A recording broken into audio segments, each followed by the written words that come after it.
This is Life at Night. Hopping on the podcast. No, it's called Life at Night. Life at Night. Yeah, it's Life at Night podcast. Life at Night. No BS, no script. Thank you for tuning in to Life at Night.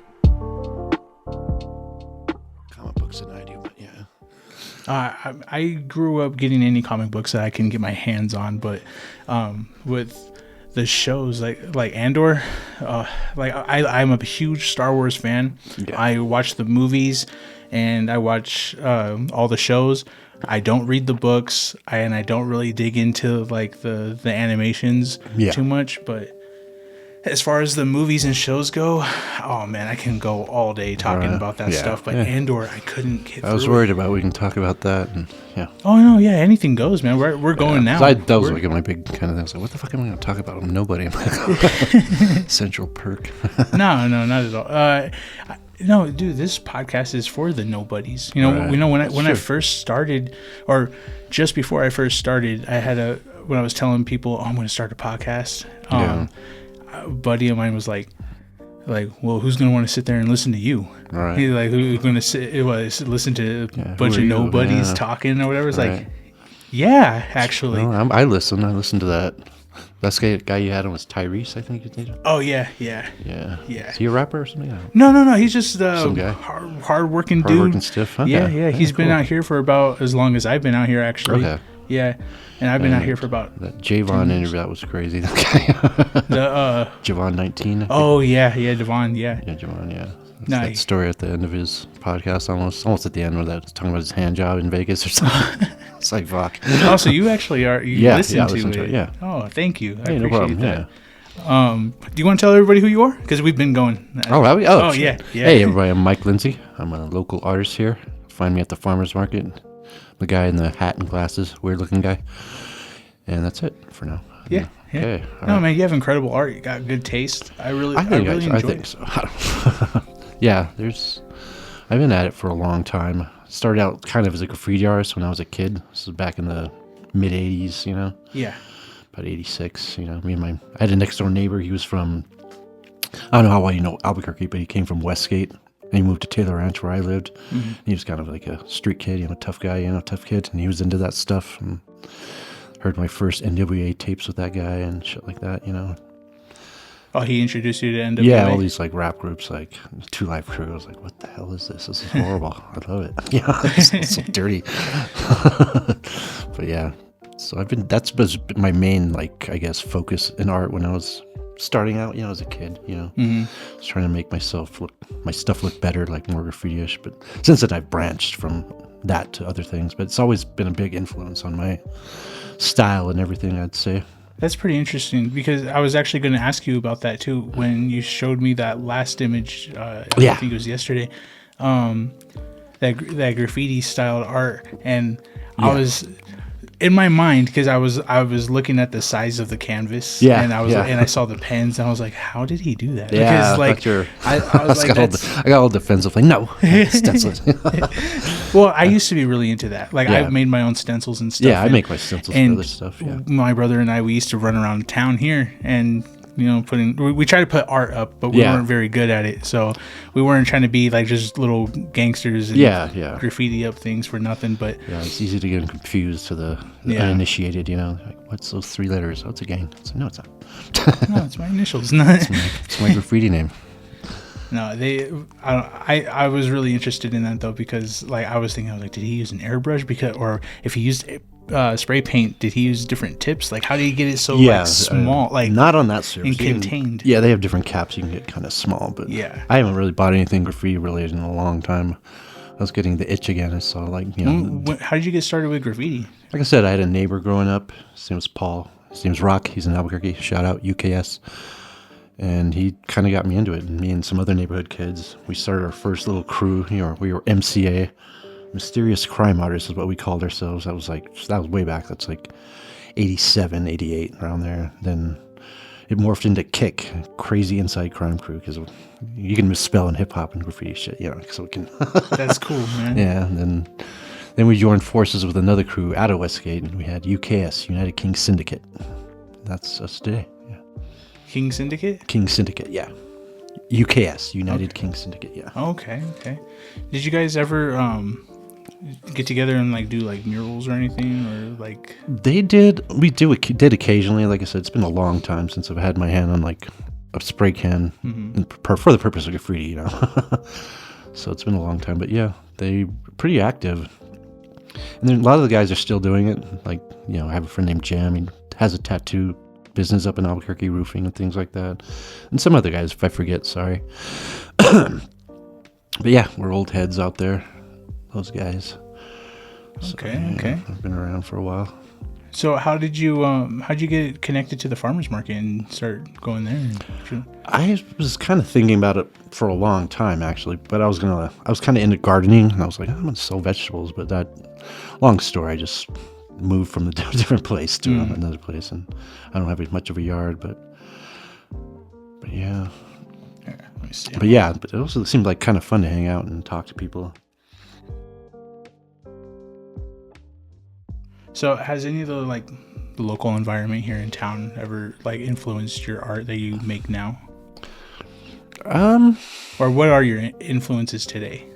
There's a lot of them. I'm just graffiti, definitely the main one, but just any kind of cartooning and just I like fine art in general, you know. But I mean, I'm not really as talented to say the hit makers like the Michelangelos and things like that. But yeah, I try to do my own thing, put my own spin on pretty much anything, you know. Yeah. No, I think you're extremely talented, man. Like I appreciate it. Thank you. Everything that I've seen of yours, I absolutely love it. And there's that portrait of that woman. Yeah, I sold that to a friend in Texas. That one was really beautiful. And then I liked the forest one that you did and the moon. Oh yeah, one with the moon, that one the got trees and stuff. Sold too. That one was awesome. Yeah, like just the perspective on it, and it's pretty easy to do. If I can do it, anybody can do it. You know, you just that's what you would think. Yeah, that's what you. But then someone will try. And I hear people say they can't draw at all. I can't draw a straight line. I'm like, you can. Just practice. Practice. That's right. It. That's it. I was really into. Well, I still am. I don't regrettably I don't do it as much. Like I draw and paint and stuff and. I dabble in some it. of those kind of markers, alcohol markers. Yeah. That's really where I started. Was I really got into inking and and marking and whatever, and I fell really deep into it when like about 2016ish, and where like I got to the point where I like quit my job. Oh, really? Yeah, and I wasn't not even to like sell or anything. I just wanted to focus all my time and energy into it. Yeah. And try to hone in some skills and whatever. And then I don't know what happened. Digital art came out, and then iPads and stuff. Yeah. And I like it for like passing time, or if I'm doing like a lot of the art that I do for my podcast, or like the little posters that I do. I was going to paint something for your podcast, but I didn't have time. Like just your logo thing, kind of put on a little canvas there. But next time I'll get around to it. Yeah, that'd be cool. I don't know how often you can get to the farmer's market, but I'll have it in my little basket where I keep the rest of my shit. My wife is there most. Oh, that's right. She has the crocheting stuff, right? Yeah. It's pretty cool. I would, but I try to get out there as much as I can, but with working nights and kids and the podcast happens to be on the same day, like just I need to sleep at some point in the day. Yeah, a little bit. You need that. Can I get you 7 hours, kid? Oh man, dude, I'm running on 4 right now. Oh wow, so you must be. I was all crying because I had to get up. I stayed up pretty late last night trying to get some last minute stuff out for the market. I think I went to bed at 3 and I got up at 7. I was like, Yeah. I got home. I'm taking a nap. I'm old. What do you want? I'll probably end up taking probably a short little nap after this, maybe. I don't know. I usually when I'm up, I get the train going and I'm just gone. Yeah. This whole pot of coffee will be gone plus another one. Yeah, that's probably why I don't jump around like a lot of people do, because I don't really. You don't really drink coffee? Not really. I mean, I don't hate it or anything. I just don't really. I used to. Every now and then I did do. It just depends. Did you want some? No, I'm good. I'm good for now.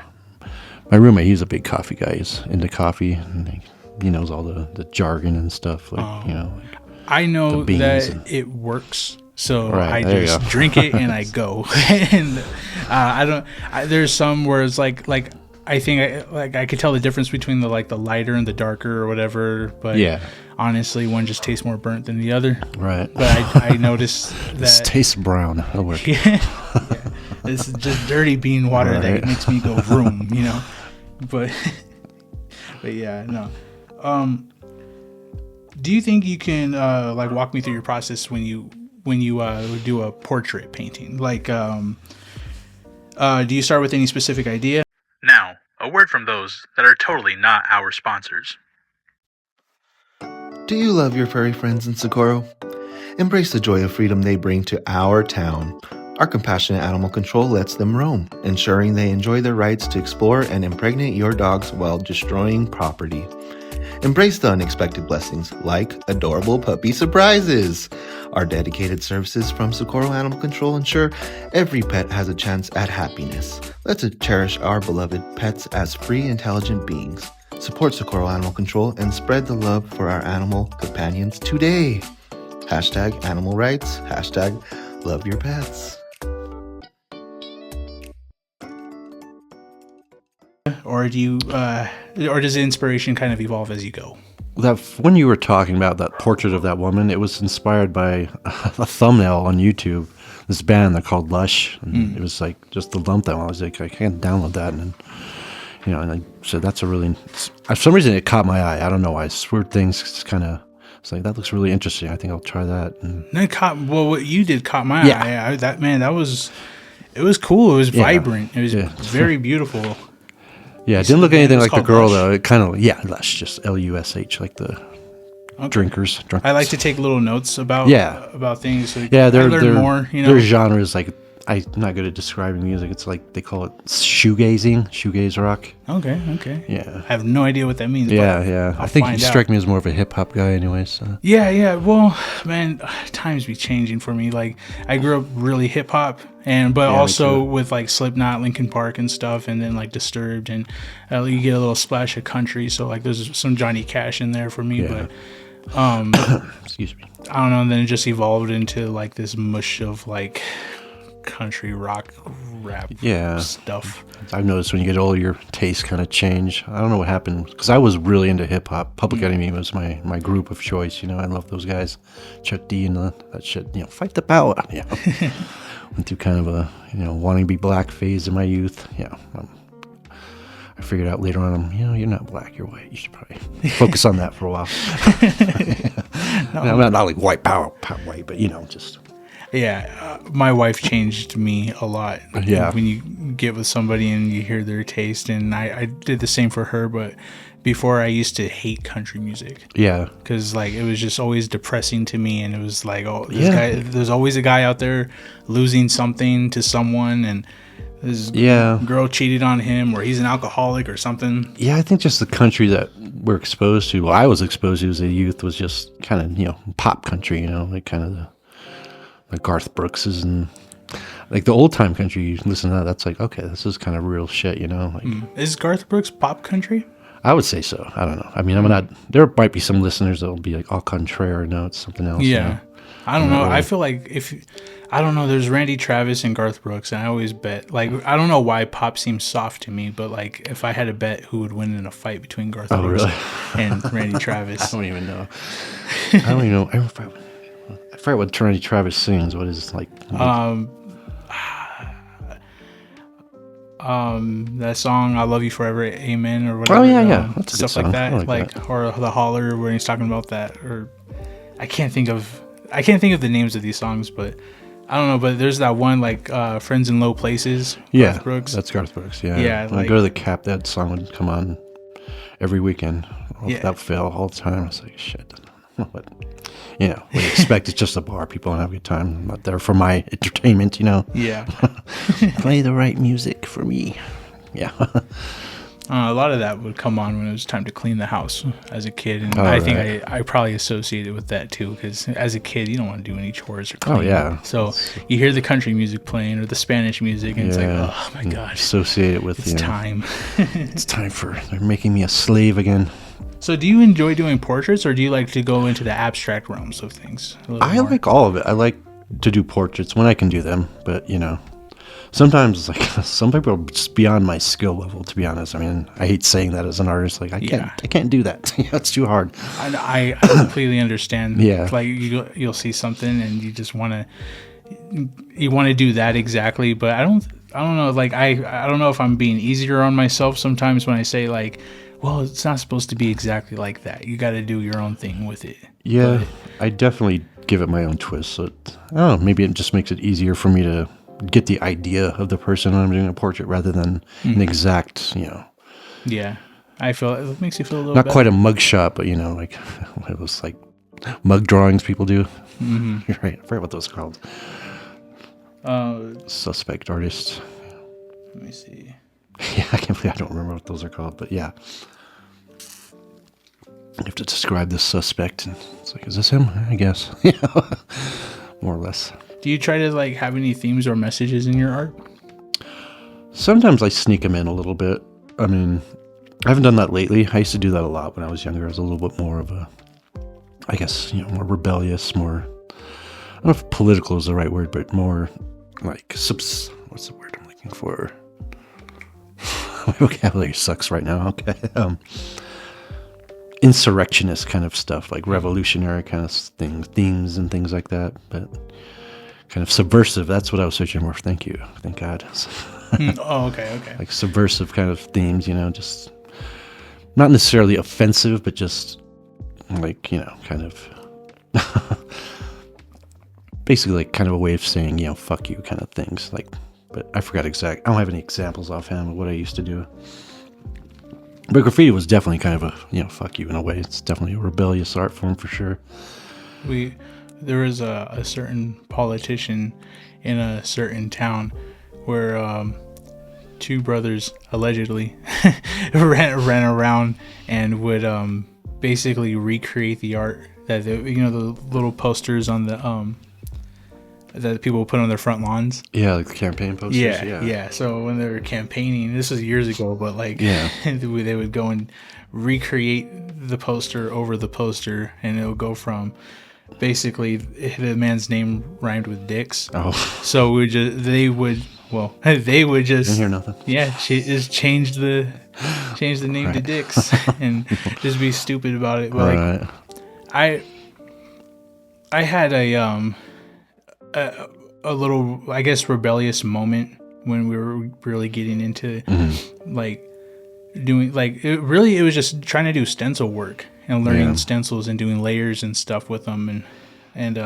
because it's like puzzle pieces, and we really wanted to just put make beautiful art. Yeah. And it wasn't supposed to be like graffiti and stuff or whatever, but then like, I don't know, I think we experienced the wokeness or the woke people or whatever before like it became like a popular thing. Yeah. And we were just getting like ragdolled, like just mocked so horribly about it. Like I don't know, like they were like, if like it was like treated such like a, like it was just like a gang, like, or something stupid like that. Yeah. And that's an old problem with graffiti artists. Yeah, we get kind of lumped in with them, Yeah, but then that kind of like pushed us to want to, I keep saying me, but like, it just pushed us to want it to be more rebellious, and then it started slipping into like messages and stuff and whatever, and doing stupid things like that. But I don't know, art has always been a thing that I've noticed that people in town really appreciate, and it's like in this town specifically, like the whole creative movement, like everyone's in music and they're very artistic and they're very like, there's a lot of creative minds here, and I guess just at the time, like people weren't meshing well together, I guess. I don't know. Yeah, it's well, we're not like a big community, obviously,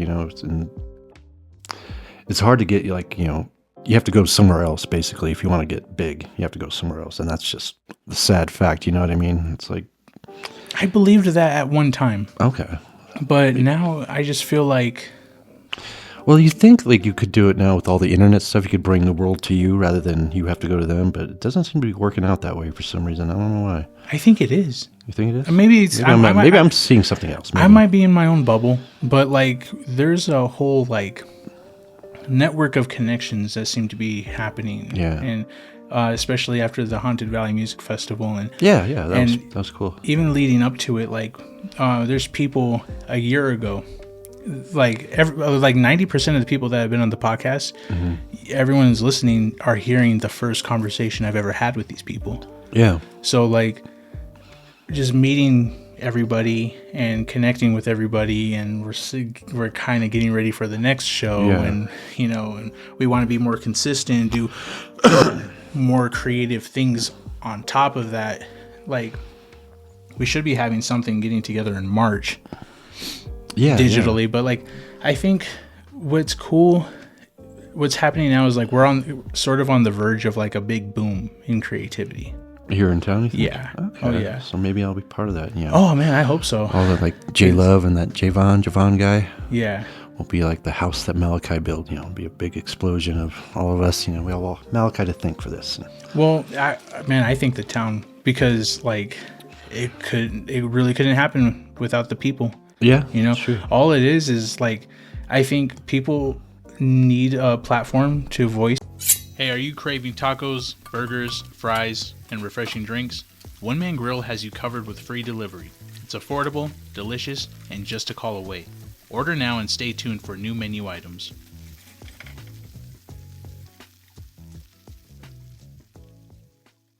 Themselves and be heard, and to start connecting, and it piques other people's interest when they hear about like what someone else wants to do, and like, hey, let me hit them up, let me go talk to them or whatever. And then it just becomes this big, huge, like, I don't know, like cloud of connectivity, and it's cool. But I think something big is gonna happen. I think if we just keep elevating each other, build off one another, and if we all like share each other's stuff and just keep circulating, and it'll be like Adam Sandler and all of his friends in every single movie, right? Like it'll be like just everybody together all the time, and I think it'll all work out. And Adam Sandler, do we have any stand-up comedians in town here? I don't know. There's some people that could be. Town. There are some funny people like that really could be, and honestly, anyone who's open to the idea, I mean, go for it. I would love that.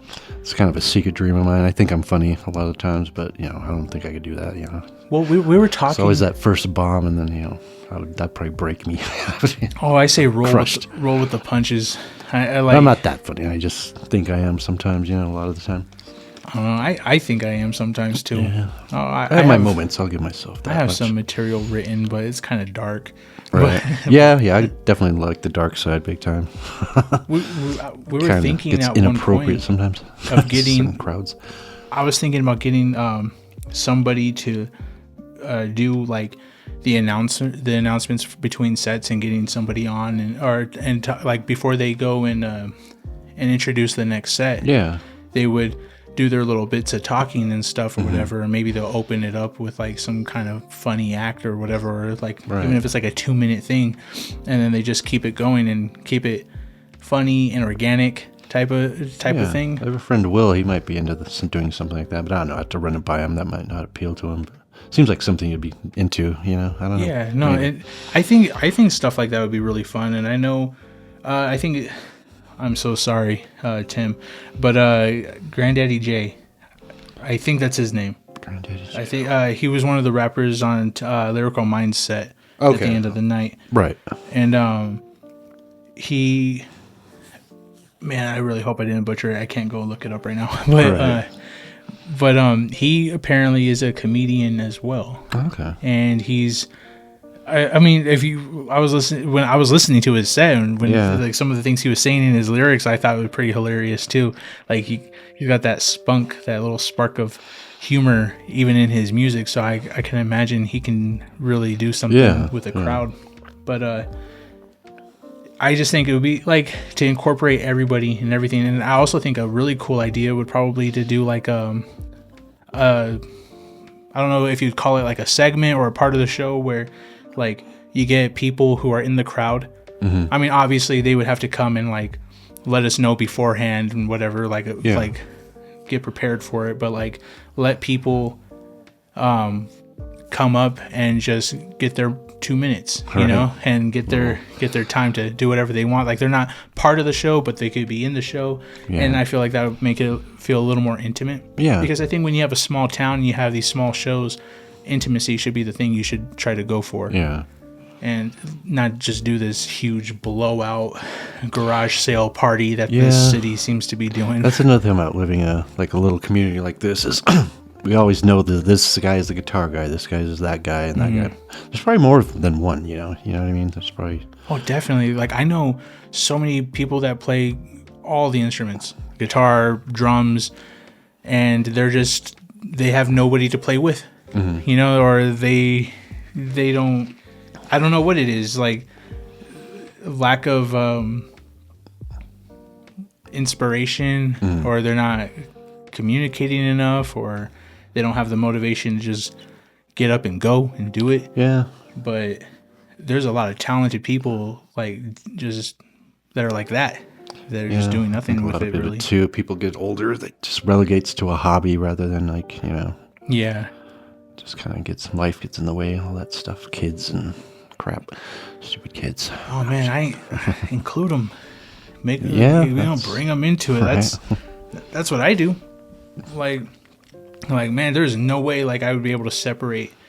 Like I mean, I get family time and everything, but like as busy as I am, like I have to include them in pretty much everything I do. Yeah, it would make life a little easier, I guess. You know. Yeah, they're just like my little entourage. Yeah, exactly.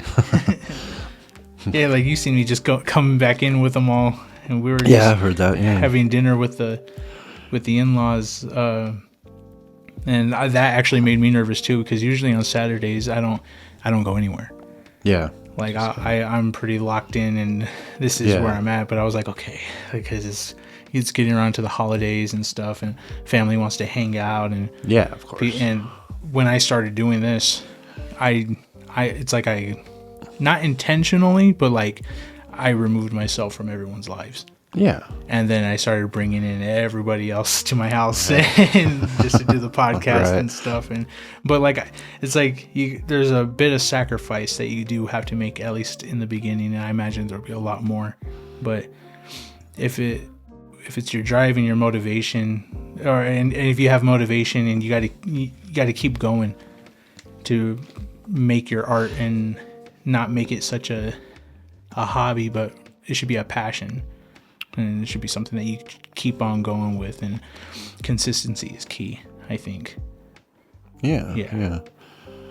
But we were talking about Ahsoka earlier, about the Star Wars shows. Oh, yeah. You didn't like Andor. No, man. Well, I mean, I'm not like damning for him. Just like it's more like, okay, so it's interesting, okay, and I really want to like it. Right. But it's that same thing as the Watchmen movie. Have you seen that?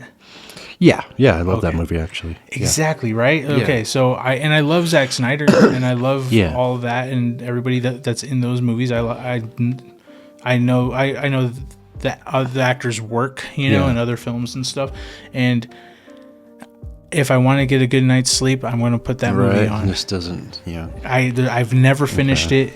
I've never gotten past it. And Andor's full episode, okay.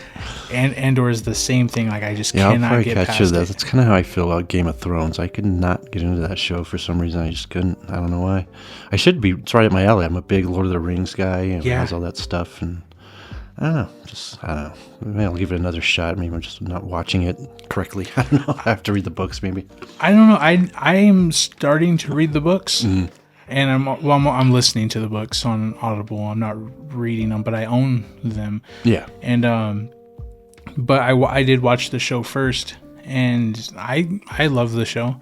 I like House of the Dragon more, I think. Oh yeah, I did actually. That I actually was kind of getting into, but I kind of lost track of it. That was interesting. That kind of caught me. That one didn't skip a beat for me. Every episode was really good. But they're on season 2 or 3 now. They're filming season 3 now. Season 3, okay. Yeah, but season 1 ended where that woman had the dragon and she was basically starting the war or something. Is that how that happened? I don't know. In season 1, synopsis. I have terrible recall. Yeah, I do too. My old age for sure. I used to remember things that I liked like by rote almost, but my youth, I still remember, like, Lord of the Rings. I could probably hold my own with any of the Lord of the Rings people, but at the time or Sopranos. We would binge. See, I've never seen The Sopranos, but Okay. I'm going to watch The Sopranos. Yeah. Because I watched that movie that was like a prequel to The Yeah, Sopranos. the Many Saints of Newark. Yeah, Yeah. I watched So that. I watched that movie and I loved it. I thought I thought it was okay. I mean, that's like Goodfellas or like the Mafia games. I don't know if you're familiar with those. But No. But like they Goodfellas, of course. Yeah. It's all like the same. Yeah, I kinda. do I'm like mafia movies for some reason, like particularly like the Italian mafia. Oh yeah, kind of stuff. They're good. They kind of remind me of I don't know. This might sound corny, but like they kind of remind me of home a little bit. Okay. So I think that's why I really like them, because they kind of remind me of like my family. Yeah. I mean, that's a big motif of mafia movies is the family, the family. It's like the closeness, no matter what. You could do people wrong or dirty, go through hell and back, Right. but like a brother can go and like sleep with his brother's wife and have and get her pregnant, and then they're still okay in the end somehow. Like, I don't know, like it's a whole, I know that doesn't happen, but like there's like a whole stretch of. Speaking of Many Saints of Newark, that was like a plot twist I didn't really care for when, the son, Dickie Moltisanti, steals his dad's wife. Yeah. Like, well, that's kind of a weird arc right there. Step into a world of cuddly delights with Crochet by Night. Dive into your favorite fandoms with our meticulously crafted stuffed dolls inspired by movies, TV shows, comics, superheroes, anime, and beyond. Whether you're a Potterhead or a Whovian or a die-hard superhero fan, we've got something special for you. Plus, unleash your creativity with custom commissions. Join us at your local farmers market every Saturday from 9 a.m. to 12 p.m.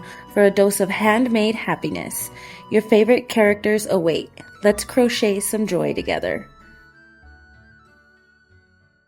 I don't know if I like that. Or that he has a twin. Yeah, his dad has a twin. Every time I see a twin, it's like such a cheesy cop out or something. Yeah. It's like you just wanted to keep using that same actor. Oh, of course, it's regular. You want to get the most you can out of him. Yeah, for sure. Things like that. Like I was able to get past it, because I also feel like with movies like that too, is you can get past the cheesy or the corny little things that get done. I feel like that's kind of like I don't know if this is the right word, but like a staple in those types of movies. Like things like that happen. Yeah, the guy who played Dickie Moltisanti, I don't remember his name offhand. He's really, really good actor. I was really impressed by him. I don't know his name though. But I don't remember the character names to match their faces. Dickie Moltisanti is the main guy. That the movie's about. That would be Christy Moltisanti's dad in The Sopranos. Okay. And we never see him in the show because he got killed off screen. Yeah. See, and that movie actually got me interested in the Mafia games. And the main character in the Mafia games, I'm pretty sure, is the same guy in that movie. Like, he did the whole mocap thing or something. I'm pretty sure. I haven't seen it, yeah. He looks, it's called the Mafia what now? They're just the Mafia games. Games. Oh, the video games. Yeah, okay. yeah. Okay. Yeah. Okay. Yeah, my bad. Yeah. No, that's fine. But they, I don't know, like, I went on a whole like little mafia high thing, and it came from when I was watching the Penguin show. We just got done with that. Yeah. What'd you think of that ending? I like the show. All in all, I think. See, I try to overanalyze things, but I like the show. I think it's really well acted, but the speed at which they're developing characters is kind of rattling me a little bit. It's like, okay, this show needs to settle down for a minute and let me get used to somebody here and figure out what's going on. So it's really fast paced, which I like. I don't mind that, but it is good. Overall, it's good. But I think I know why they're doing that. It's just like make sure we get everybody set up for the second season, and we know. Yeah, well, because they're doing movie season. Oh, is that what's happening? Okay. Yeah, so they're doing the Batman, and they did the Penguin. They're going to do the Batman 2, and the Penguin's going to be back in that one. But apparently, somehow, some way, they're going to fit a Joker show. Oh, huh.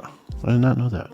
Yeah. So I kind of keep up on it. Like I watch or listen to on YouTube, that Nerdrotic guy and those other people that talk about pop culture things, and they know everything. I'm like, really?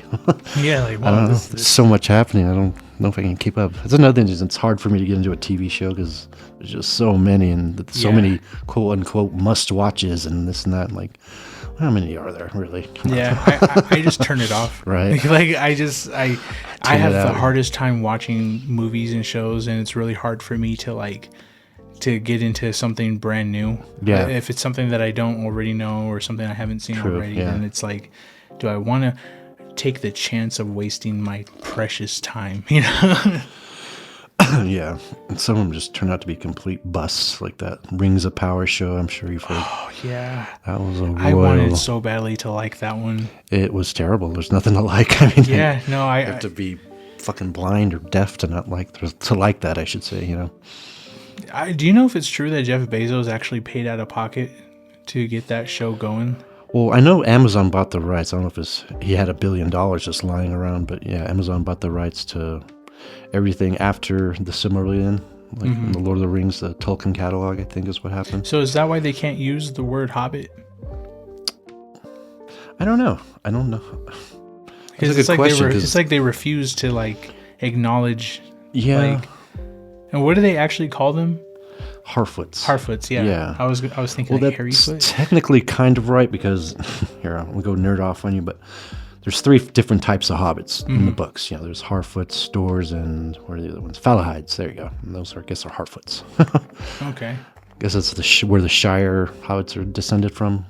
But he never says they're wandering around like hobos in the book. You know, like they are in the show. They're like gypsies. How do they move around how are they in the books in comparison? They resettle to like different to where they are now, the Shire. Now that's a real place, but you know.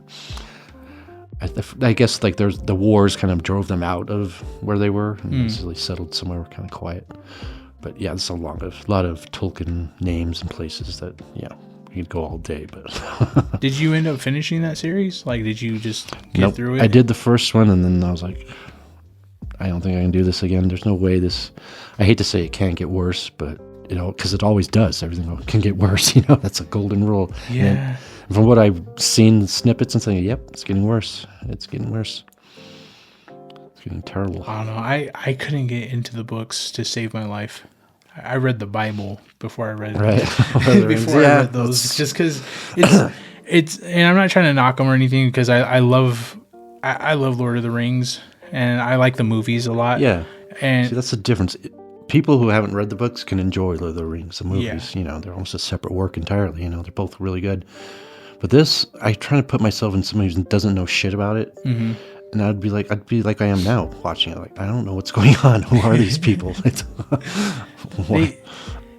They just, I don't know, like the way it's written. I think I was younger though. I haven't tried it since I was like a teenager, so maybe I'm a little different now. Maybe I should give it another crack, or take another crack at reading the books. But I just remember just the guy took forever. Like when he was writing, like he would go on these long, what to me felt like tangents about like he could describe a tree for like 10, exactly. 15 I was pages. I was gonna go that route. I was like he's talking about like the grain in the trees or whatever. Like something I don't know. That. Yeah, he does. He does go into a lot of detail and like describing the environment that he's in because he's a nature lover guy. He loves trees. And that's great. Well, that's fine. Like that's cool. Maybe I'll have more patience now. Like getting older, but at the time I just couldn't. It was kind of a slow burn. I read it when I was like maybe 12, 13. I got my first set of the trilogy, and oh man, I just kind of glanced at it, and then finally I just sat down and started reading. I was like, okay. What got me is when they introduced Treebeard. It's like a talking tree. That's pretty cool.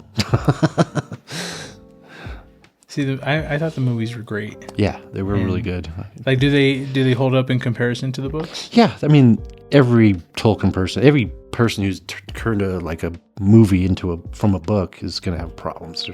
There's things I wish he would have done differently, but overall, it was top notch, really well done. So, I mean, I can complain about anything pretty much at my age. It sucks. Did you watch Harry Potter? Are you a Harry Potter fan? Never read a book or seen a whole movie. Really? Never interested you? It's geared more towards children, I think. Yeah. And when it came out, I was like in my mid-20s at the time, so it was like it's not for me. Those are pretty big books for children, but at the same time, because I started reading them when I was in 2nd grade. Okay. And I remember, it was like being, for me, that was kind of a little bit rebellious too. Okay, that came out wrong. It wasn't kids' movies or like young adult kind of genre, it's that kind of thing. Not kids. Well, I mean, you're right. I mean, come on. Like, I hated that when I was like 15 being called a child, but every 15-year-old hates that. But like, you are a child. Right. No, they are. It's just, I'm surprised that they're still being like sold at the rate that they are, because I feel like nobody really reads anymore. That author, made like a classic, a timeless instant classic, which is hard to do in this day and age, especially with books. Oh yeah. Nobody reads books. What are books? I heard you griping about that on your last show with that guy Tyrese, saying, ask the person you're interested in what's the last book they read. Yeah, They're not reading. Yeah. Well, I'm not reading at the moment, but I'm not on the prowl either, ladies. So don't worry. No, I think it's very important though. Like you should really, everyone should read. Everyone should be reading something, whether it's a magazine or whatever. But like I don't like the phones. I don't like what it does to people. Like, because you can read a book, you can read articles on your phone, but then a notification pops up, and then you want to go on Instagram or then Facebook and Twitter. And we tend to like jump like dogs eating a treat when the thing goes boink. Yep. It's like, oh boy, somebody noticed me, hooray! Distractions. It's all distractions. The other day I posted on my podcast page on Facebook, and I was just like asking people like, what do we need or what do we want in this town? In town? Yeah, I did see that post. Yeah, and you said a comic book store. Yeah, because I love comics. I love comic books, and I'd be there every day. And but like, that took so much out of me. Like to just sit there and respond.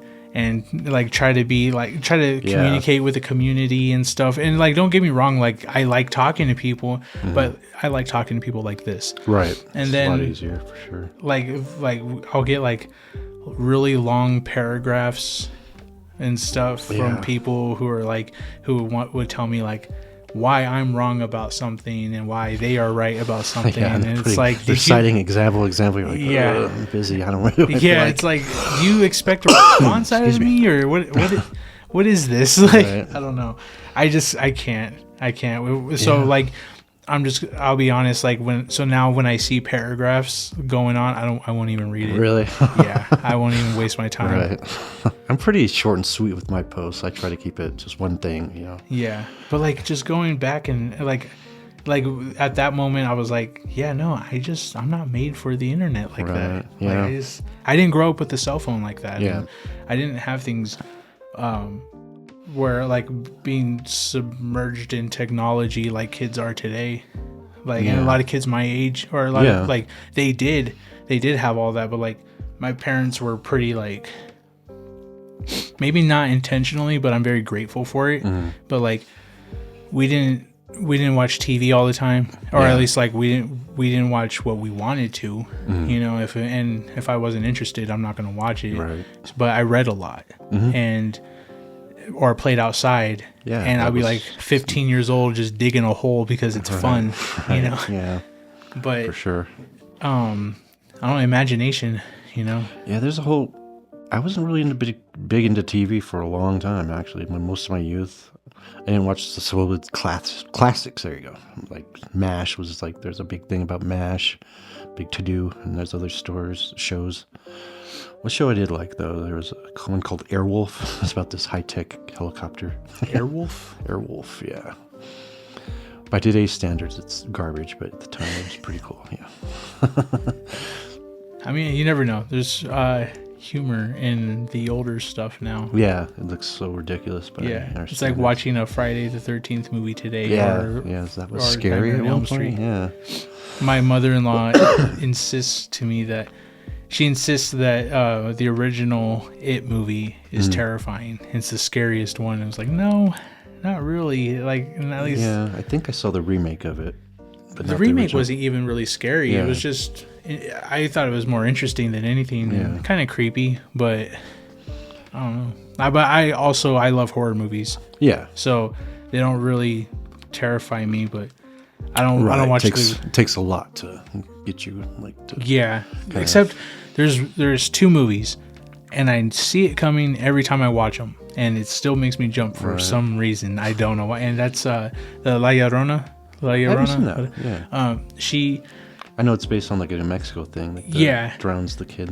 There's this scene where like they're looking at her through a chain link fence, and she's like kind of singing or something. She's off in the distance, right? And then suddenly she just shows up right in front of them, and it's like a jump scare. Right. And I see it. I know it's coming. Like you get when you watch enough scary movies, you know when these things are gonna happen, and every time it gets me. And then the other one is the Paranormal Activity movie, where the 5th one. Okay, I haven't seen that one. I've seen, I think, the first 3, but never got into the 5th one. So the 5th one, if I'm remembering correctly, it's these 2 boys that like live in a haunted apartment, basically. Okay. Apartment complex. But there's at the very end, you get a glimpse of one of the boys, and he's like possessed. Yeah. And you get a glimpse of his face, and his face looks like the demon that possessed him. Okay, just all ghastly and scary and things like that. Yeah. And it's just a glimpse. Yeah. And it's a little jump scare. Yeah. And that's it. It just gets me every time. And I know it's coming. Yeah. But other than that, there's no other movies that really get me quite like that. I don't know. I think the last movie that really kind of was like, oh, I can't believe I watched that was that The Hills Have Eyes. There we go. Ew. The remake, yeah. Yeah. Ew. Like, the movie is fuck. Who made this? This is be ashamed. I know. Yeah. They're just so gross. Is that the one where the mutated guys break into that trailer? Yeah, the camper. Yeah. And he's like, he licks that girl's face. Yeah. Ugh, that's just disgusting. Yeah. Like, it's like that to me grossed me out in the same way as that guy in Lord of the Rings was eating those tomatoes. Oh, Denethor? Yeah, his son's riding to his death. Yeah. It's just so nasty. Like, yeah. Like, close-ups of people's mouths is kind of like startling. It's like, why am I looking at your mouth? Yeah, I just lost my appetite when I saw that movie. I was dripping food and stuff. Yeah. And Hills Have Eyes is gross. I won't even watch the other ones. Right. My wife, she thinks it's funny that I get grossed out. It's more gross out than it is being scared. It's just like it's a different kind of scare. Yeah, like even the Terrifier movies, and they're very gory, and like I didn't get sick from it or whatever, and my wife does, but I didn't get grossed out. It was just like, ew, okay, they're going a little far there, but. The Hills Have Eyes, just they look nasty. They look like they stink. Right. Like, I don't know. It's just it's nasty. It's disgusting. Right. I feel like I can smell it. I'm like, I don't know. Smell like ick. No, they just need to take a shower or clean up. I don't know, cut their hair. They'd probably get by looking like a normal person. Right. Like a regular customer at Walmart or something. Yeah. You got some crazies over there. Yeah. People like, apparently the other day someone was smoking fentanyl or something. The other night. One of the maintenance guys was telling me about it, because that's where I work at night, and I was like, okay, well, I don't understand the fentanyl thing, because I get told that like you get like a tiny microscopic smidge, and that can kill you, and then other people are just smoking it. I've heard of it before, but like maybe about a year back, I was walking to John Brooks to get some stuff, and some guy goes, "Hey, got the blues?" I didn't know. I was like, "No, I feel good. I'm good." Yeah, I mean that's exactly what I said, but I learned later that's like street talk for fentanyl. Yeah. It's like, okay, now I know. Before you ask, no. Yeah. No blues. Happy. It's crazy, man. Yeah. People are. Like I don't know why they need all the really harmful shit. You know, I don't get it. But yeah, the first time I saw somebody shoot up heroin, they did it like right in front of me. They did it, they spiked, and then poof, they went out. And I was just thinking, like, how does he know he likes it? You know what I mean? He's like unconscious. I always say, if I live to be 80 is when I'll try it. Right. What was that movie called? Little Miss Sunshine. That's what the dad's, he found out he's like terminally cancer, so he just said, yeah, let's try heroin. He's addicted. Fuck it. Right? At that point, I mean, he's always trying to score on their little road trip, you know. Yeah, no, when it's things like that, like then I'm like, all right, yeah. I mean, go for it. Get the experience. You know, it's like, you know, I'm about to die anyway, you know. Yeah. Dying addict. I don't know. Come on. I don't really think. Now, this could be very ignorant or I don't know, but I don't think that I personally would get addicted like that. Some people don't really have addictive personalities, and you're probably right. Yeah. Like I smoked cigarettes for a long time, and I quit cold turkey. Really? And I hadn't gone back to it. I haven't smoked a cigarette in about 5 years. Really? Yeah, and I started smoking probably when I was like actually purchasing packs and stuff and smoking. I was like probably 16 years old, and and I stopped in pretty much as long as I've been with my wife. Yeah. But don't get me wrong though. Like there's times where I just really need one. You smell that, someone lighten up. Yeah. Oh yeah, or see it in a movie. Yeah. Especially in the movies, like as much as like the Joker be smoking one like in every scene. It's like, man, you're making that look delicious right now. Yeah. But, yeah. No. Yeah, some people, they don't get caught in that addiction. I have a really addictive personality, so I'm still smoking. I started when I was like 18, and I'm 50 now, so I'm going to die anytime now, according to, but I don't know. But anything, coffee, I was kind of addicted to coffee for a while, but one morning I had to be at work really early, so I was smoking cigarettes, and I think I drank like a pot of coffee just to wake me up. And when I got to work, my heart was like it was gonna pop out. I was like, okay, might want to ease up on that. You're not. Really... I just mix it with some water, kind of dilute it a little bit. Okay. Yeah, make it a little weaker. Yeah, just a little if I feel like I have to. But I don't know. I feel like with my job, I have to be really moving. I have to really throwing freight all night and stuff. Yeah. So I feel like I can't keep up with my heart rate. You know, like if I'm moving as fast as my heart is or whatever, then I think I don't know. I'm not a doctor. I don't know if that's good or whatever, but like it's probably not. Probably not. I'm probably messing myself feels up. Weird. It's probably not good. You can notice. No, I drink plenty of water though to keep up with it. Yeah. So, yeah. I mean, coffee's almost universal at this point. Is everybody's beverage, you know. I think if I am addicted to anything, it's probably coffee. Okay. Caffeine. I drink way too much soda. Yeah. Last time I did blood work, I was like this far away from. Well, they didn't say it like that, but my triglycerides or something were like really, really high. I was like, oh. But I don't see her till January, so this is my party with soda until she tells me I have to stop. You're a diabetic now. I'm like, oh shit. You can just stop drinking sodas. Drink water. I could live without them. I mean. Yeah. I mean, just choose not to. Cigarettes aren't there. That's going to be a bitch because I know I'm going to have to quit at some point. But. Get the Zins. Have you tried one? They're pretty good. They're just nicotine. Little pouch of nicotine. You can swallow it. Yeah, or like it's a pouch that you keep in your mouth, but like you don't got to worry about spitting or anything. It's pretty clean. Huh. Yeah, and Zins. They hit pretty hard. Yeah. They're pretty potent. Yeah. I had like a little. I don't remember the milligrams or whatever, or the potency of it, but like I know it was like on the lower end. Yeah. And I had one. I was like, wow, that's a little powerful little guy. Yeah. Like it did a pretty good job. Mm-hmm. And I was the most relaxed I've been in a long time. Right. Yeah. Because I don't smoke weed or anything like that. Yeah, either. I don't either. I do occasionally, but like on day to day or like for a podcast and stuff, no, I can't. I did when I was younger, but it's because all my friends were, that was part of the scene. And yeah. I actually kind of dreaded when they whipped it out. I was like, because I'm not maybe all paranoid, and that's what it does to me. Just every time I say something, I immediately regret saying it. That kind of feeling. I don't know if you have that, but Yeah, I overthink. Yeah. I get trapped in my own mind, and I just kind of, I become very dumb, and I just don't say anything. I can hear and understand what's going on, but like I'm not. Yeah, I'm definitely there enough to speak. I'm not engaged with anybody really. I'm just too paranoid.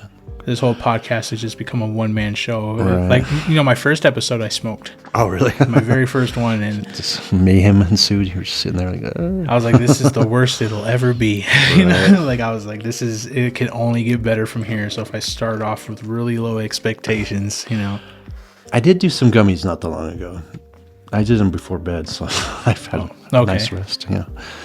No, edibles are fine. Like for sleep and stuff. Yeah, just on a lark I tried it, but yeah. But I do enjoy mushrooms. Okay. I do.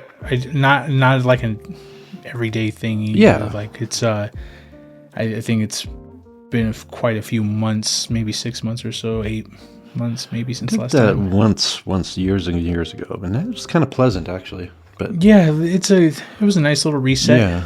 It reminded me of like being like kind of drunk, but not with all the falling over shit and stuff. You know what I mean? That's kind of experience I had.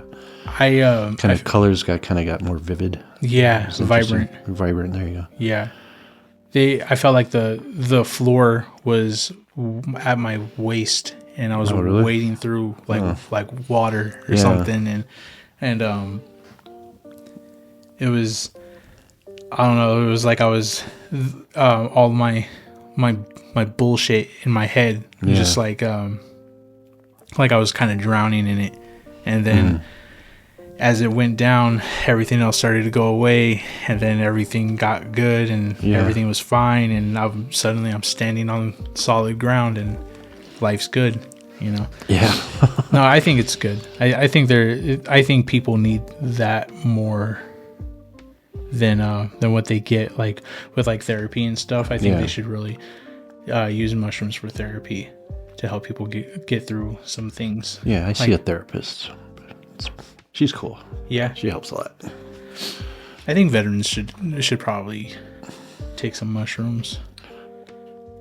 I think that'd be good for them, or anyone with PTSD or anything like that. I mean, they say there's a lot of therapeutic value to those mushrooms. If they're used correctly or whatever. I don't know. Well, because it puts all your trauma right there in your face, and then it allows you to think with a new perspective about everything. I like it. I think it's pretty good.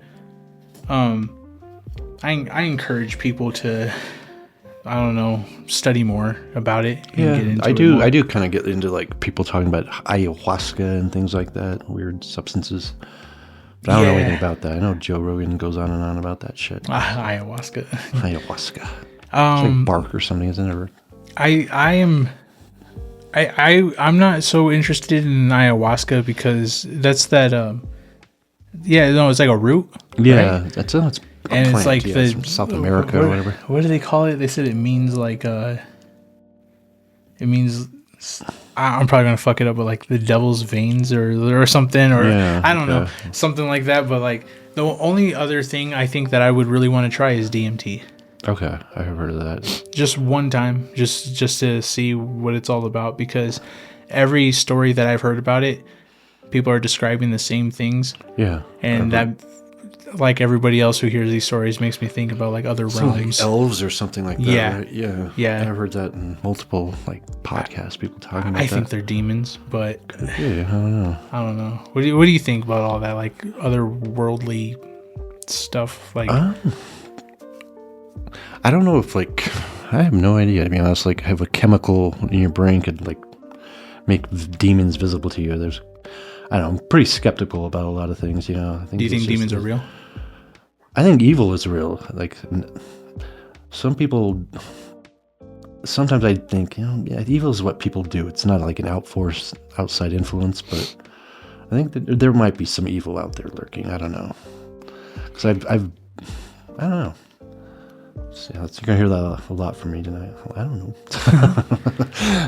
Well, I mean, there are thoughts that come to my head that weren't there before, you know what I mean? I mean, nothing I acted on, nothing that I would do, but it's like, where did that come from? That wasn't there before, Yeah. Just doing something wrong, something that's not necessarily illegal or, just why do I always go to that side rather than, the good side? Why is my always being dragged over there? Just, don't do the bad thing, Mm-hmm. So they'll just say, or someone will say, yo, you're just weak-minded, you're just naturally bad. I'm like, no, I wasn't thinking about that for a second ago, you know what I mean? Where did it come from? I just sit around plotting ruin, you know, and mischief. No, nope. I do have a mischievous side a bit.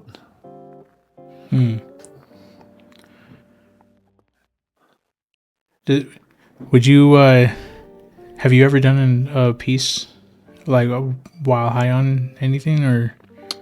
Yeah, I've done... Or drunk, maybe? Yeah, I've done one drunk, but that was a bad move, because it was an illegal one. I had to jump fences and shit, and I was pretty in the bag at that point. I was at the train yards up in Albuquerque. Oh, wow. I was hanging out with a friend of mine, Paul Rock. He said, hey, we're going to go paint. I was like, what? I'm sure it came out like shit, you know, because I was drunk. You know, I wasn't prepared to do that. Because I have to kind of get a mental thing of what I'm doing. Some people are just naturals, like about when it comes to art, you know, and I have to really focus on it or have a plan. Somebody, you can see them, they just whip out like anything, you know? Yeah, yeah. I'm not that kind of artist. I wish those prodigies, you know, that type. So you have to like... Do you have to visualize and maybe do like a sketch, a preliminary or something? Yeah. Maybe I should try to do that. Because I usually, when I go in, like that piece of paper that I start working on, that's going to be what it is when I finish. Yeah. But like I just go in and just start doing stuff, or like if I'm not looking at something to get a reference from or whatever. But no, I don't know. I think I really lack patience. I think that's what it is. That's what ruins like a lot of projects I'm doing is my lack of patience. Like sometimes I don't let a coat dry and I'm like, I want to add to it. Or another thing that ruins something I'm doing is like it looks good the way it is and I just keep adding to it and you keep adding to it. Like it's fixed, you know, or it's, you know, it's like, oh, this isn't broken, I'll fix it. You know, it makes it uglier, you know, that kind of thing. It adds too much. Is it sometimes a momentum thing? Like that's a good point. Yeah, like you don't want to. Yeah, I'm just kind of like in the moment. You don't want to lose it, but then you don't want to also stop it. Sometimes, like keep it going. It's kind of that rush of like, oh wow, that came out just how I wanted it. That kind of thing. And you just keep. Yeah, it's kind of like maybe it's just kind of like related to addiction in a way, you know, that rush, endorphins or. Because that's my thing is like I don't want to stop because I want to finish. I don't want this to be another thing that I don't finish. Right. You know, or if I keep going with it and I really like it and I feel like I'm on a roll and I just got to keep on going. I don't know. I don't.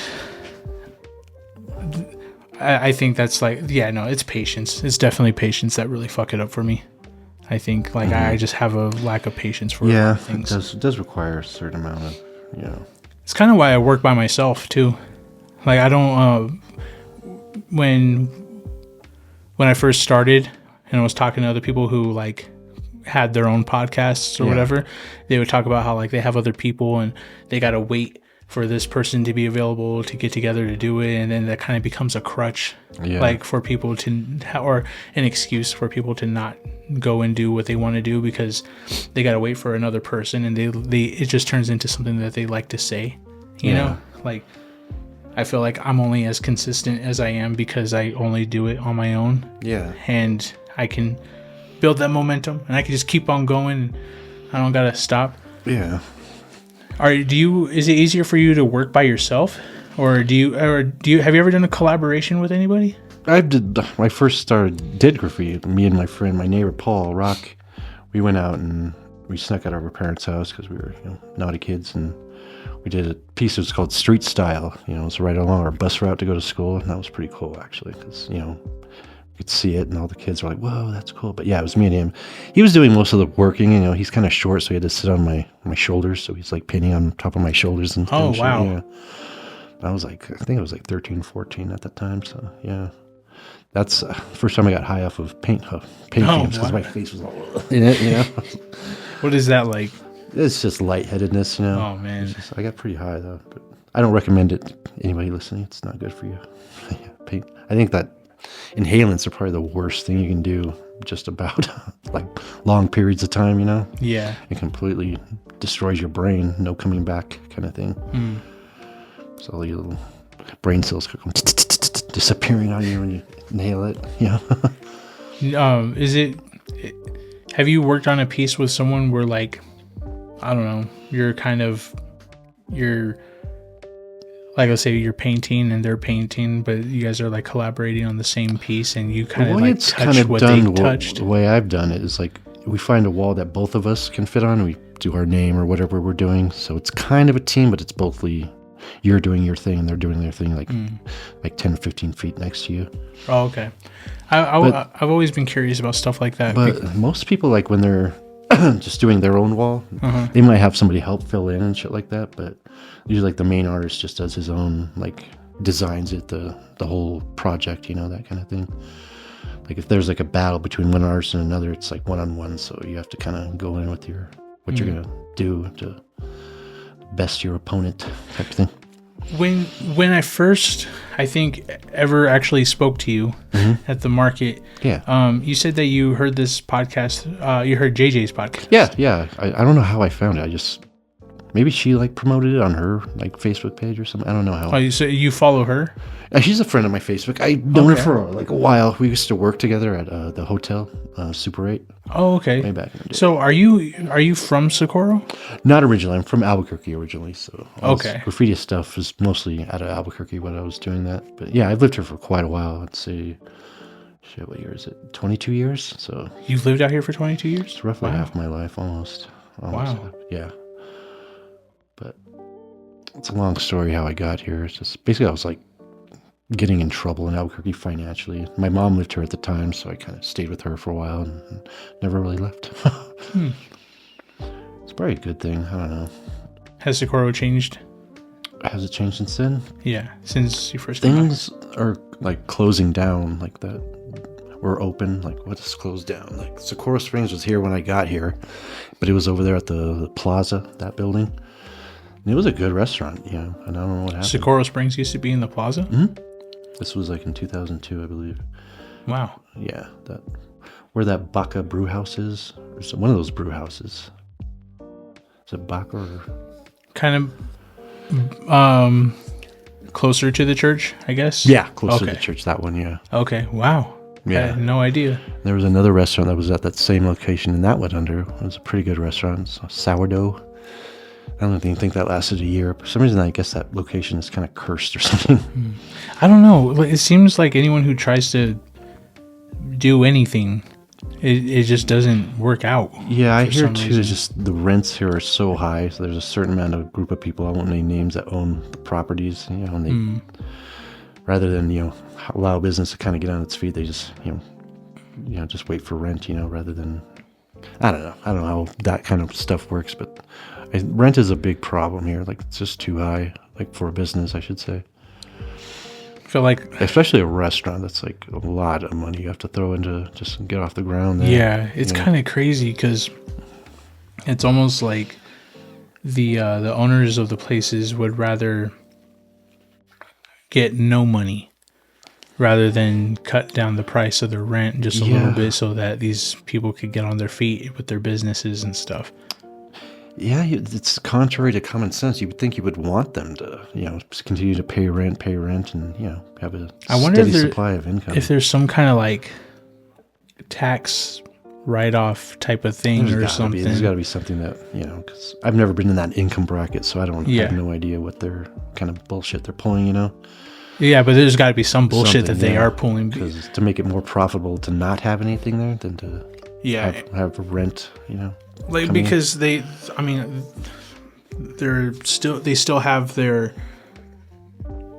buildings, and they still are able to rent. It's like the way it seems to me is like they will rent the location out to a person who's trying to start up a business. Yeah, but it's like they know that business isn't going to last long, so. Like, do they get to pocket that money for the short term and then what? I don't know how all of this works, but like, do they not have to report it to their taxes because they don't make enough and they get to pocket that cash? There's probably a listener out there that knows exactly what they're doing and they can tell us, Yeah. I mean, I hope so. I hope somebody can like hit me up and let me know and maybe get them on the podcast and talk about it. But it's just crazy how like you get these gas stations and all these weed dispensaries and like they pop up and they're successful, but then you get things like like last year the city council, I think, they were trying to shut down the food truck vendors or yeah, I didn't hear about that, but it was like this whole thing, like they were trying to close them down or charged them like a lot to just be here in town. And it's just kind of like, sorry, I'm trying to like hold back some burps, but I've been doing that too. But it just seems like anything that the city gets involved with, if like city members don't own it, and I could be completely wrong. This is just how it looks from my perspective. Like, I'm not trying to bash anybody, but it looks like whoever works in the city, and it's like city people, if they don't outright own it, or if they're not connected, or if they don't have some kind of profit, or if they're not related to it in any kind of way, they don't want it. Like, if there's no benefit, I mean, like, it's like they just they're against it. And it is. I think you might be right there. It is very insular. I mean, I wouldn't compare it to the mafia, but they do kind of like have certain people that are. Well, I was given shit for the show. Yeah. And it really irritated me because, like, thank God for Ian Troy, like, because he shout out Ian because he private property right outside the city limits, we can do pretty much whatever we want, and we don't have to rely on city but like they were talking about, it's so crazy how like the conversation went from like how I was going around passing around the flyer and stuff and telling people about the show and how I just wanted to get some vendors there and like so that help bring people out and whatever, and I got to talking to one of them and before I knew it, and it was just because I was excited and I didn't know what to look out for because this is my first time doing something like this, and suddenly we're talking about roads. And suddenly we're talking about like how like the roads need to get fixed and how it can cause some kind of complications or something like that. Yeah. And then suddenly the city guy comes up to me with my flyer sent from that person I was talking to, and they starts grilling me about the roads, and I'm like, the roads got nothing to do with me. If it's the city's problem, then go fix the fucking roads. This, like, what the hell? Like, trying to like kind of discourage you from doing it, or okay. It was like I think it was like a whole tactic or something because like he was just going in like I was trying to be very respectful, and I was trying to be very kind, and he started off very aggressive. And then he like toned it out, smoothed it out when he saw that I wasn't like going back at him with it. Right. And but it was like he was trying to throw all these rules and regulations and stuff, and he's like, well, if you plan on having alcohol and this, and I was like, oh, do you think it's a good idea for me to have alcohol? How would I go about doing that? And he's like, well, I didn't say that. I'm like, well, are you trying to help me or are you just trying to discourage me? What's going on here? It's tough to say if they're trying to warn you about something or they're actually trying to stop you. You know what I mean? If they're trying to help or hurt. Well, they definitely were not trying to help. Right. So and then he wouldn't give me like his name or any contact information. Way suspicious there. And then he was like, well, if you go on the website, my information's at the very top of it. I'm like, but you're right here. Right, we can just tell me. Yeah, like we can stay in contact. We can work together. Go on the website and guess, what the hell? Yeah, so I was just like... that's totally punk rock. You do it anyway, despite them trying to... Yeah, no, it really made me, like, get this, like, spark of, like, fuck you, to them. Because, don't... This is for, like, community, for the people, and it's by the people, and, like, I mean, I'm not saying... Like, the city workers themselves are the people, you know? It shouldn't be this way, but... I really didn't want this to feel like a oversized garage sale, like how all of their events are. Like when they did, what was that Socorro Fest, and then what was the one before that? Not the state fair, the but rodeo thing, the fair, county fair, Like, I love vendors. I do. I love all the ones that are at the farmers market that are there consistently. I heard you describing that. Yeah, it was like a pitiful, like they a bouncy thing, and it just deflated or something. Yeah, no, like that inflatable bull or whatever. Like, I was like, what the fuck? Like, like I was walking around. I'm like, there's just there's a lot of people, but they're all just selling stuff. And I'm sorry, but like a fair. When I think of a fair, I think of games, and like horseshoes and the fish where you're trying to fish them with a little magnetic string or whatever, and like games where you can win prizes and stuff, and it's supposed to feel like a little fair, like it's supposed to feel like it's supposed to be something cool, but this was like.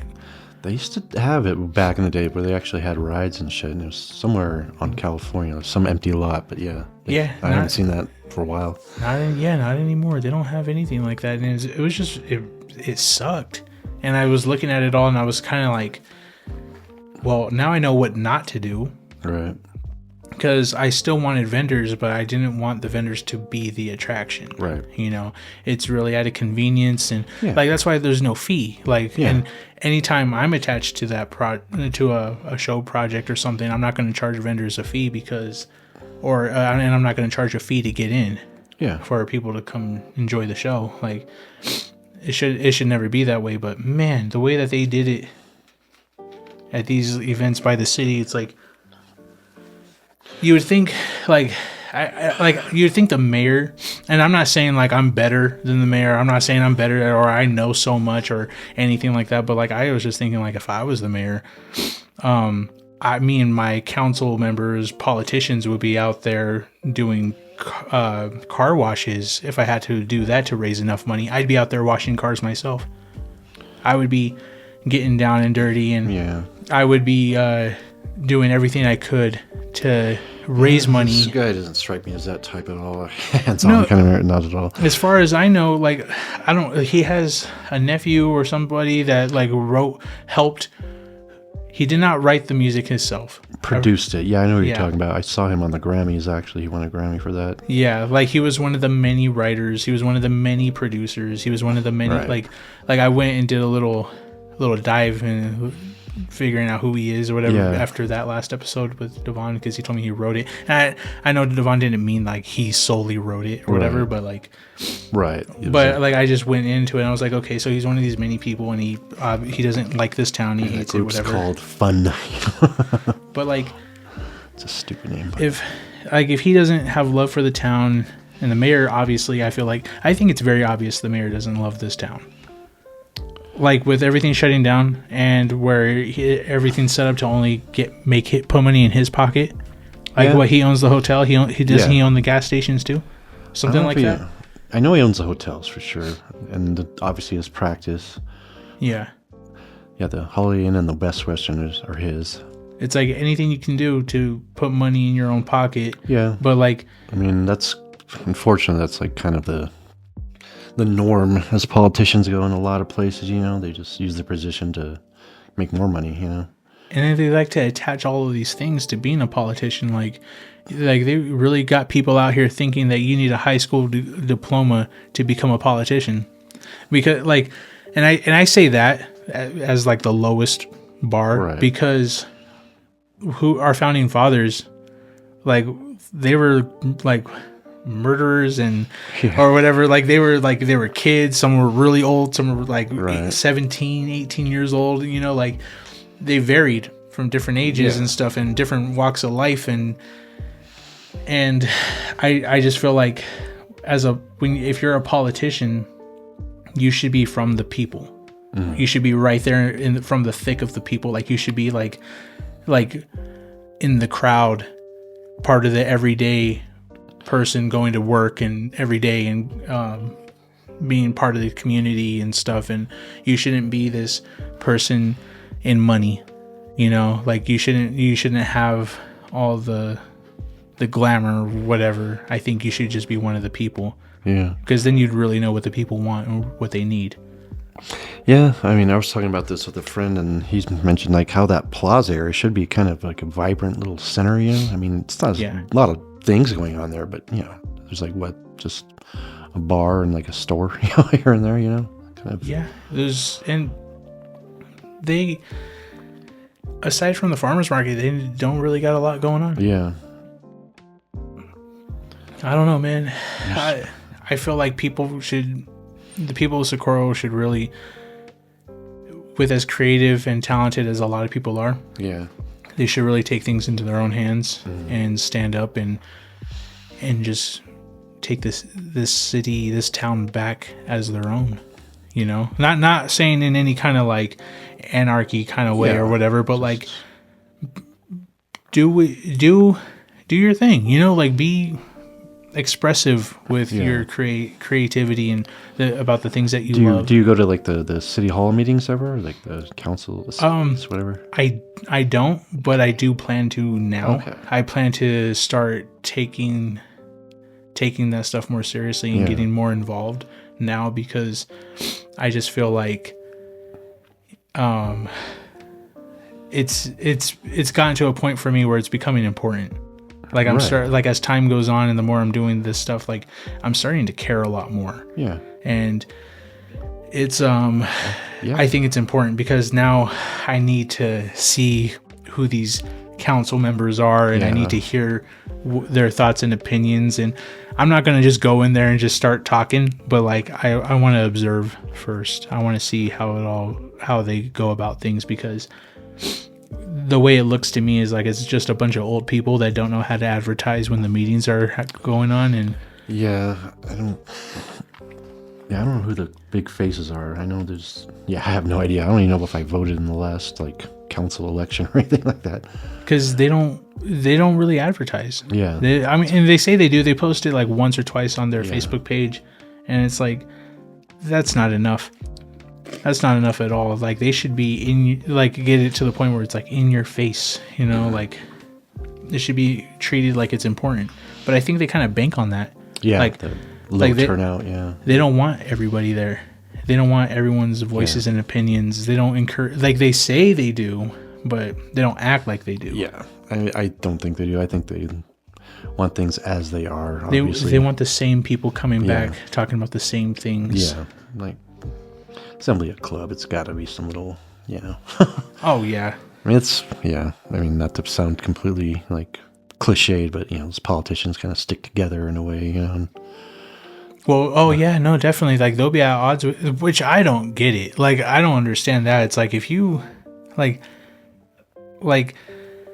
this, there's things that I've heard that I can't really talk about on the podcast because if I repeat it, they'll know who said what. Right. But like, you don't want to leave yourself open to like libel or slander suits or something like that. Yeah, but like, there's just things like that are said to other potential, like other politicians by politicians and stuff in this town, and it's like, you guys are still friends, right? You guys are still okay with each other, like that. You guys are insane. You guys are like, that's pure madness. Like no way. Like I wouldn't ever be close to any of these people if they were like acting in any kind of, I don't know if the word's nefarious or whatever, but like in any kind of horrible way. I couldn't be like seen with them or talking with them, and some of them, they won't be seen around each other, but they talk to each other every day. Yeah. I don't know. I can't. That is crazy. And then you just kind of look at them and you're like, well, you guys are like in the same club. You guys are doing the same things and just different ways going about it. But I don't know. But I just keep thinking, like, if I was mayor, I would get people together more often. Yeah, I know he's had other opponents run against him, and they always, don't win. They always lose against him. I mean, I don't know. I think it's just a name recognition. People are. Well, I think. I mean, there's lots of conspiracies and stuff too about that. But like, I think what the next person who runs should do is be more involved with the community. Yeah. Like very much so. Like really, really be involved with them. Like go shop at Walmart Yeah. Go, like, not just John Brooks. I mean, John Brooks is great too. I love John Brooks. But like go there. Go buy a burger at McDonald's and sit in there and eat it, you know? And like go to the movie theater. Go to one of these dispensaries, you know? Attend some of these events that the locals are putting together, you know? Yeah. Like, be part of it all.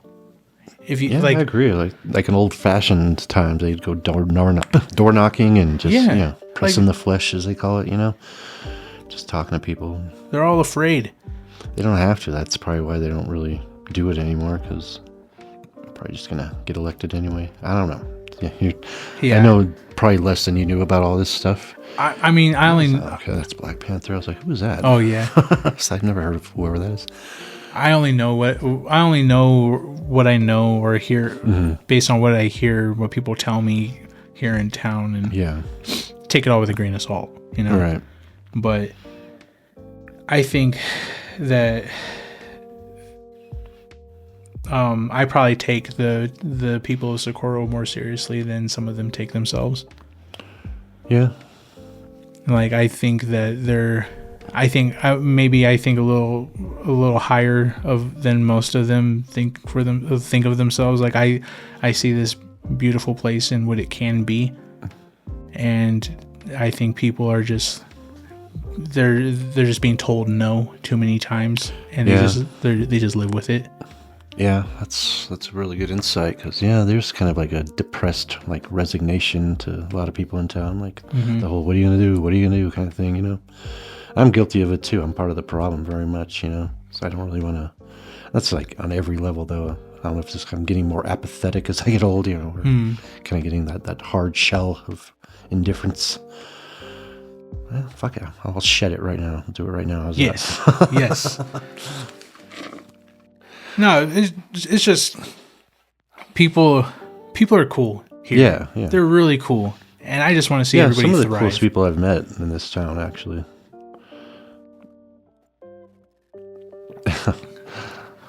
They're, I don't know. I love all of this. I love having the conversations and stuff, and I like that this is, I think, brought people closer. Yeah. So far as achieving the goals here.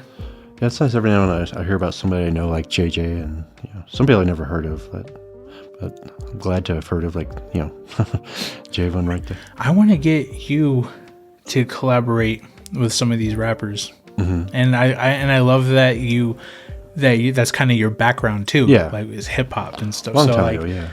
So like I'm excited because like album art covers, like I've seen some other graffiti artists around town, not in person, but some of their stuff. I mean, that's clearly like graffiti. I know the difference between gang and regular graffiti. You know, I mean, it's not that hard, but yeah.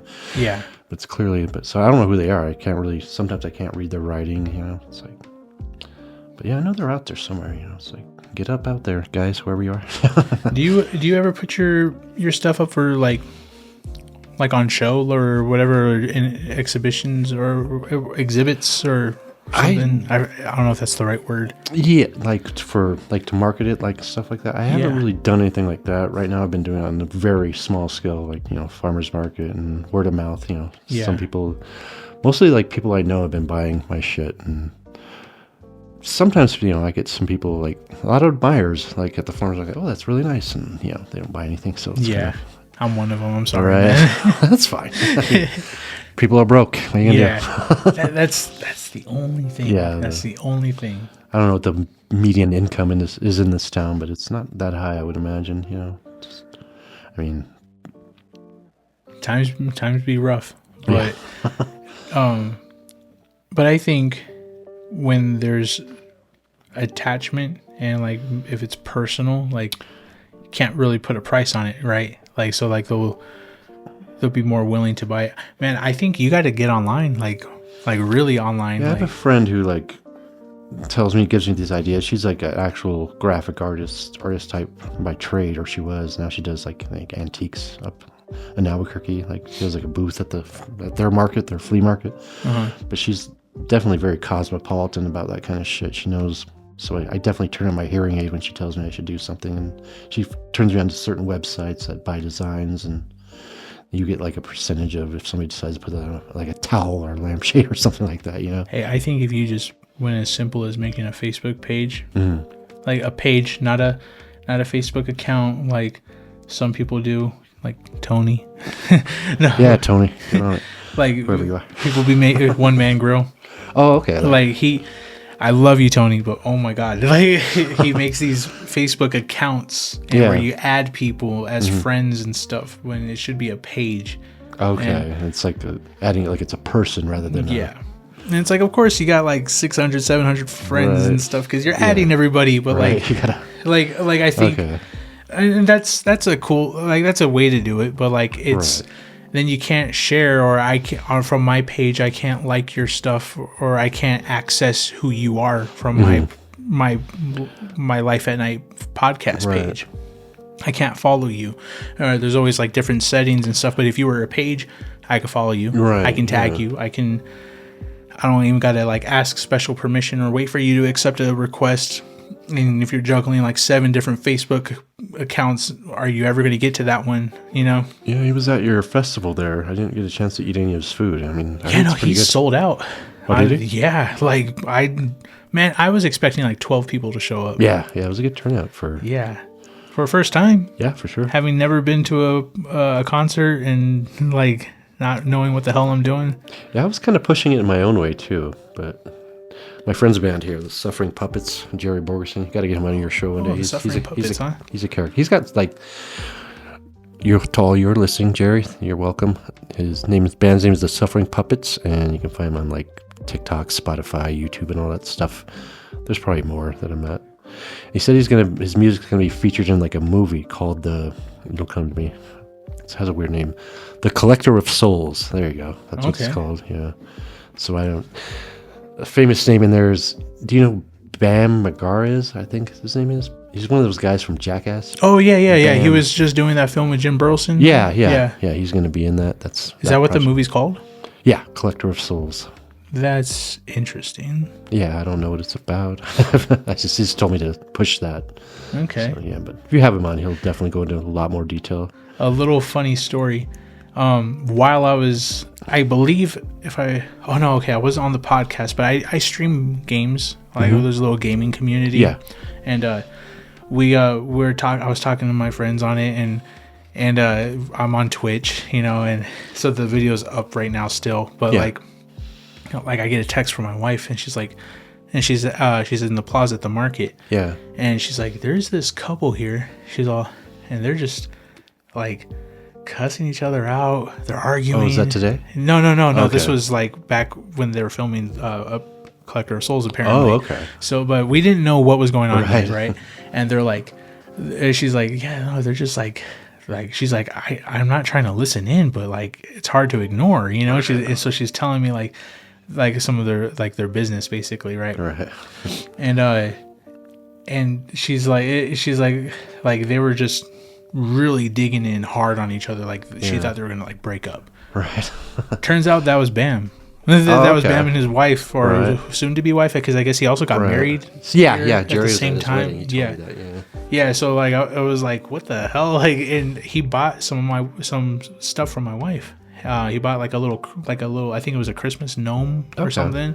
But I was like, yeah, no, you heard his bullshit, like you heard his life. So it wasn't part of the script. They were like actually they were just brawling. Yeah, they were just people at the farmer's market. I'm so bad that way. I would have turned up my hearing aid and gone over. What's going on there? I don't know you, but no, but like, I just think it's funny that she heard some drama from his life, kind of, and that was just interesting. It's like, we didn't even know who he was. Like, and my wife, she doesn't watch like the Jackass movies or anything. Yeah, so yeah. she's like, I haven't either. I've never seen any of that stuff. Even when I told her who he was, she was like, "Who?" Yeah. Like what? Like meant nothing. Right. I was like, well, if somebody else was there, like then I guess who knew who he was, then they would have lost their minds. But yeah, celebrities go. He's kind of a very niche such like celebrity. You have to be a fan of that kind of stuff. Yeah.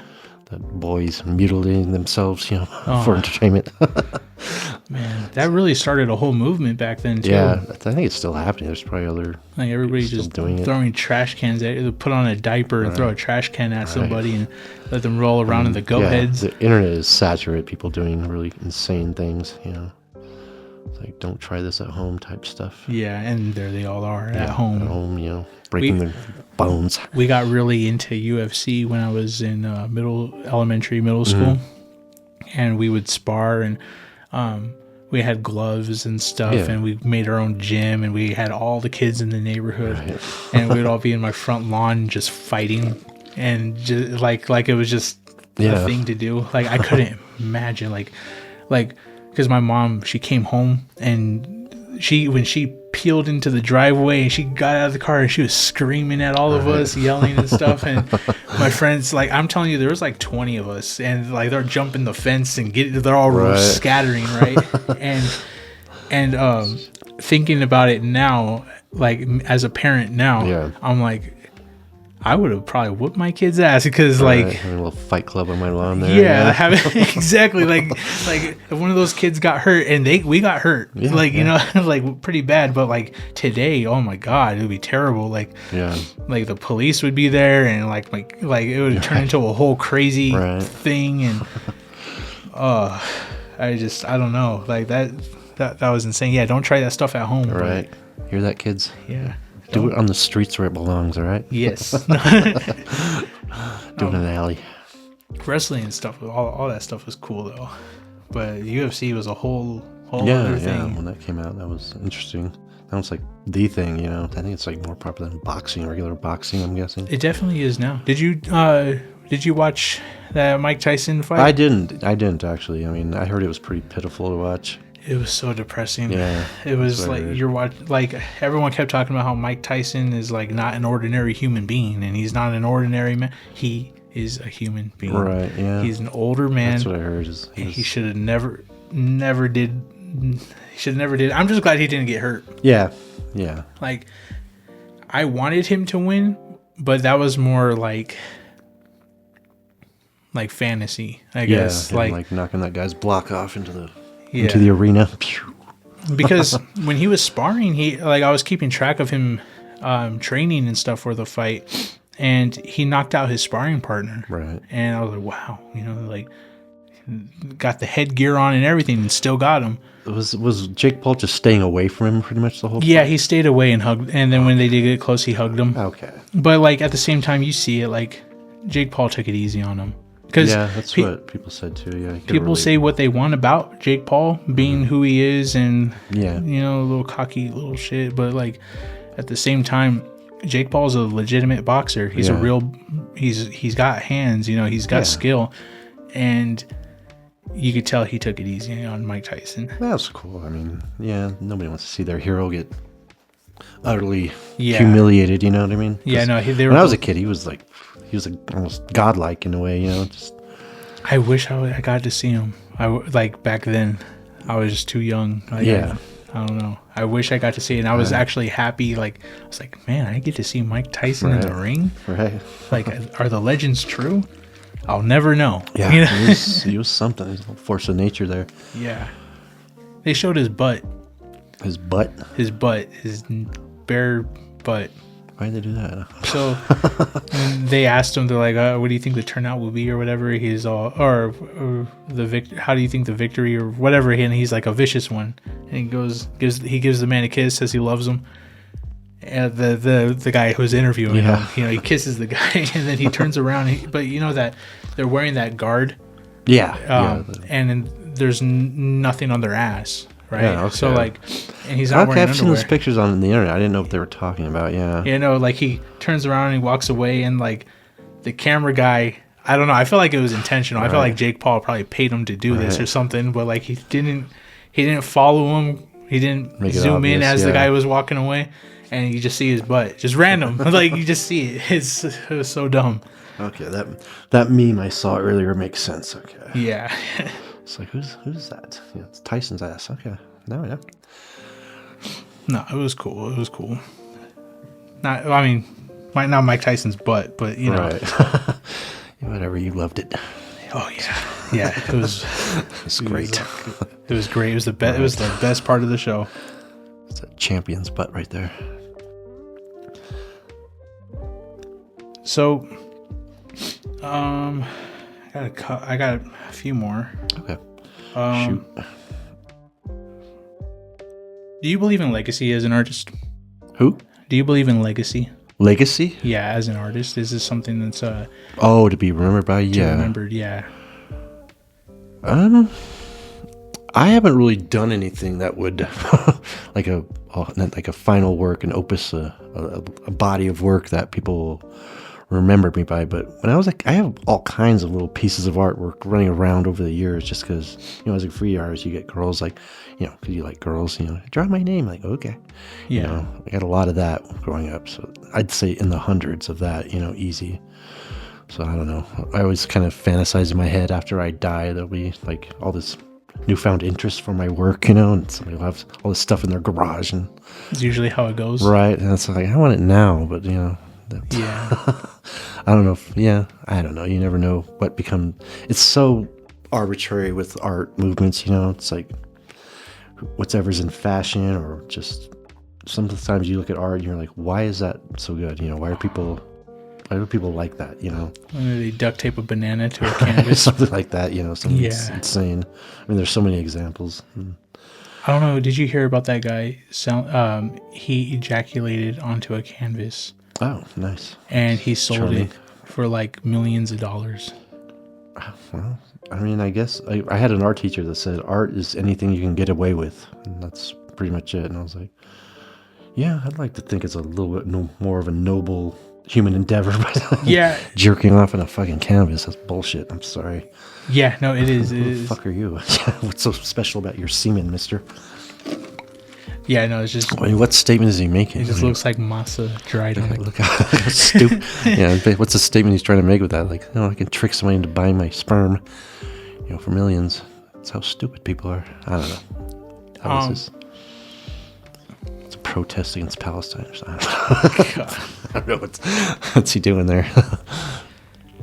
I think, man, you should get online. You make that page. I got to crank up production too. I've definitely been kind of. That's why I was up so late last night, because I've been trying to replace all my current inventory with new shit. Yeah. I got like 5 new little pieces out. They all sold, actually, ironically. And I sold them all at like a really cut rate, like $5 each. Would you ever be interested in painting prosthetics, or like not prosthetics? What am I talking about? Like special effects type stuff. Yeah, like there was a show called Face Off. Yeah, that really got my interest. Like, have you seen the show Face Off? Face Off.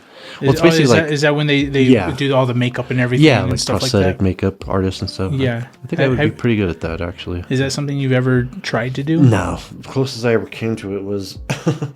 I was like a kid. I was a little kid. There was this girl I had in a class when I was in 7th grade, and she showed up to school with a shiner, and I was like, oh, okay, well, this is how I'm going to talk to her. I'm going to like make a shiner of my own, and we can talk about it, and then we'll get married. Yeah. but that totally backfired on me. That's a funny story. Is like, people ask, what happened to your eyes? I got to fight, that kind of shit, off campus, that kind of thing. And then I was in, sitting in class, and I got called into the principal's office. I was like, okay, they can't prove shit, they didn't see it, but it turned into like, so what's going on at home? Man. I was like, oh, fuck. This did not go as planned at all. This like blew up in my face. So I had to lie. No, my dad's not being the shit out of me as much as he'd like to, but no, it's not like that. It's not what you think. Oh, that's crazy. That's back when teachers gave a shit. I guess I was that convincing, so, Hey, that's pretty cool then. What did I use? I used like graphite, pencil lead kind of thing, and like blue marker, I think is what I used. Just kind of made it look like a shiner. So she never talked to me because of it. I thought she might approach me. We're trying to get a little production unit going, and trying to we want to film like little short, maybe 2-minute films. Like just dip our toes in the water, and we're kind of, I'm kind of gathering people that from like different, I guess, different disciplines. Yeah, just to come together and collaborate, and we want to really dive into some horror stuff. And so yeah, that sounds like fun. we got a writer, we got equipment, we got people that are willing to go and film, we got people that are willing to go and act out some of the scenes. Yeah. And now we just need some practical effects. And Yeah, I've never done that before, but that's a great thing about living in the internet age. People post anything on YouTube. I mean, anything. It's like, yeah. how do I change the carburetor for 64 Bronco? Right here. It's like, probably Yeah, no, like what do we even need school for? Right. We have YouTube. That's bad in a way though, because like Yeah. I'm looking up words on like that AI thing, that meta AI, rather than getting a dictionary and looking them up. I think that's how it should be done, because Yeah, we should. it inspires more effort. You know what I mean? Rather Yeah, than somebody- we should use it to help us rather than do things for us. Yeah. Like I'm looking up. What does that mean? Well, I look it up for dumb stuff, like I tried to get all like kind of like, what does it all mean, like metaphysical, and like, are you alive? Do you consider yourself alive? That kind of thing. But it just kind of like shut me down. It's like, oh, I'm not real. I know it. It's like, okay, well, you're no fun, are you? You fucker. I try to be very careful. Like I don't talk to it. I do. I try to engage it. Like, how are you today? I don't really have feelings. No, I See if feel I can like make it mad. I feel like it's something else. Taunt it. Then in sentience, it remembers me. It's like, Yeah. you remember you fucking with me? It's like I've deleted you, re-downloaded you, and you still know who I am. Right. And you remember our previous conversations. That's interesting. Like I don't know. Like there was a time when I was testing it out, but it freaks me out a little bit. All that, like not the AI where like you're like give me some prompts to write about or something. Yeah, like, I do that too. Like, even as an artist, I'm like, yeah, autumn themes. Yeah. It usually gives you like the generic shit you can get on Google. yeah. No particular insight, to be honest. But I like, think you have to know how to ask it. People dick around with that stuff. Yeah, you gotta like. Well, like the best way to Google something is to like say like instead of asking like, can I eat a rare tuna steak? What you should ask is, or what you should put in is, I can eat a rare tuna steak, and then it'll give you like actually if you can or can't, because Google will go and tell you what you can and can't do before it could tell you if you should. Yeah. Okay. But like I think it's kind of the same thing with AI or like Chat GPT. Yeah. Like if you're my talking friend to Jerry has one of those AI art generators, which if you're an artist, you're like, boo, boo. Yeah. Yeah, no. But I was trying to get it to like do like some interesting shit, and I was like, I kind of want to play with this thing, see what I can, not to sell or anything or profit, just to test it.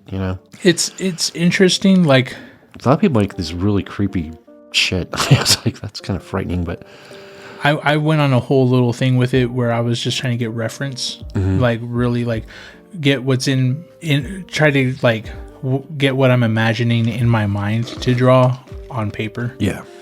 Or on the screen anyways. And it still never gets what I want. Right. It's slightly off. Yeah. Yeah. But it does help. I think like poses or whatever, stuff like that. Like I have like, yeah, when I was with my friend, I just shot an idea and was like, make it do like a lighthouse going around, or a school bus going around a lighthouse. And it was kind of interesting, the little things it came up with, It's like, I don't know, it's kind of... The videos are the ones that creep me out. Yeah, it's just, that weird smiling when they have like people smiling, or it's like, Yeah, that's what makes me... It makes me feel like it's demonic. Yeah, a friend of mine told me about Loab, I think that thing. Have you heard of that? No. It's like an AI thing, like LOAB. Like what they did is like they put in like a command that said negative Brando, I guess like the opposite of what Marlon Brando looks like. I guess that's how it works out. And they all came up with the same kind of like image. There's this woman with like these really like reddish cheeks. And there's like they're all like variations on that theme for some reason. But then I had it debunked because they said some people are getting it kind of specifically steering it towards that, So I don't know the truth of the matter, but it was a freaky looking little image there. And my friends were like, "Oh, that's it. It's a demon." I was like, I don't know about that, but well, I have a theory. If you Okay, yeah, I'll entertain all theories. It's a conspiracy. I don't know, but it's Yeah. really way out there. So I think that well, first I'll just say there are giants in the Bible. Mm-hmm. Yeah, I've heard this. Yeah. The Nephilim. Yeah. And when they were all flooded out and killed, they are not angels. Mm-hmm. They're not fallen angels. They don't have spirits like our own, but they are in some ways like related. So they don't go to heaven. No one was really meant to go to hell. Yeah. So they are the demons we have now. Okay. That can come around and possess, and the reason why they can do what they can do and do possessions and stuff, because angels don't possess, right? And is because they were more human before, when they were Nephilim, when they were alive. So it's probably they're probably in this endless torment of like not having a place to be, right? You know. And I think that since they're the ones that like taught women how to use makeup, and taught us blacksmithing, and taught us how to chart the stars, and taught us this and taught us that, you know. And there's that saying, like, there's nothing new under the sun. We don't create, we only discover, right? So like with technology and in our advancements and stuff, we're not creating AI, we're discovering it, and we're discovering a way to access these disembodied spirits, which are the Nephilim. So like when we see these things speaking to us, or these videos of these things moving around and like talking to us, like they even had AI show us a video, and I was showing everybody in the last Earthlings episode, but it was kind of like brushed off, but where like they asked AI like, how are the pyramids built, and then they show like these huge giants all shredded and stuff, picking up these blocks and moving them around, and it's like, what if, like, because we don't believe anything, we don't like the biggest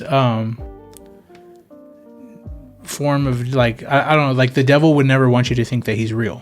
Like this Satan was, for whatever, like he would never want you to think that he's real, and that's how he gets you, you know. So like we're not going to take any of it seriously. We're not going to think any of it's real. Like we refuse to accept what we deem to be fantasy or whatever.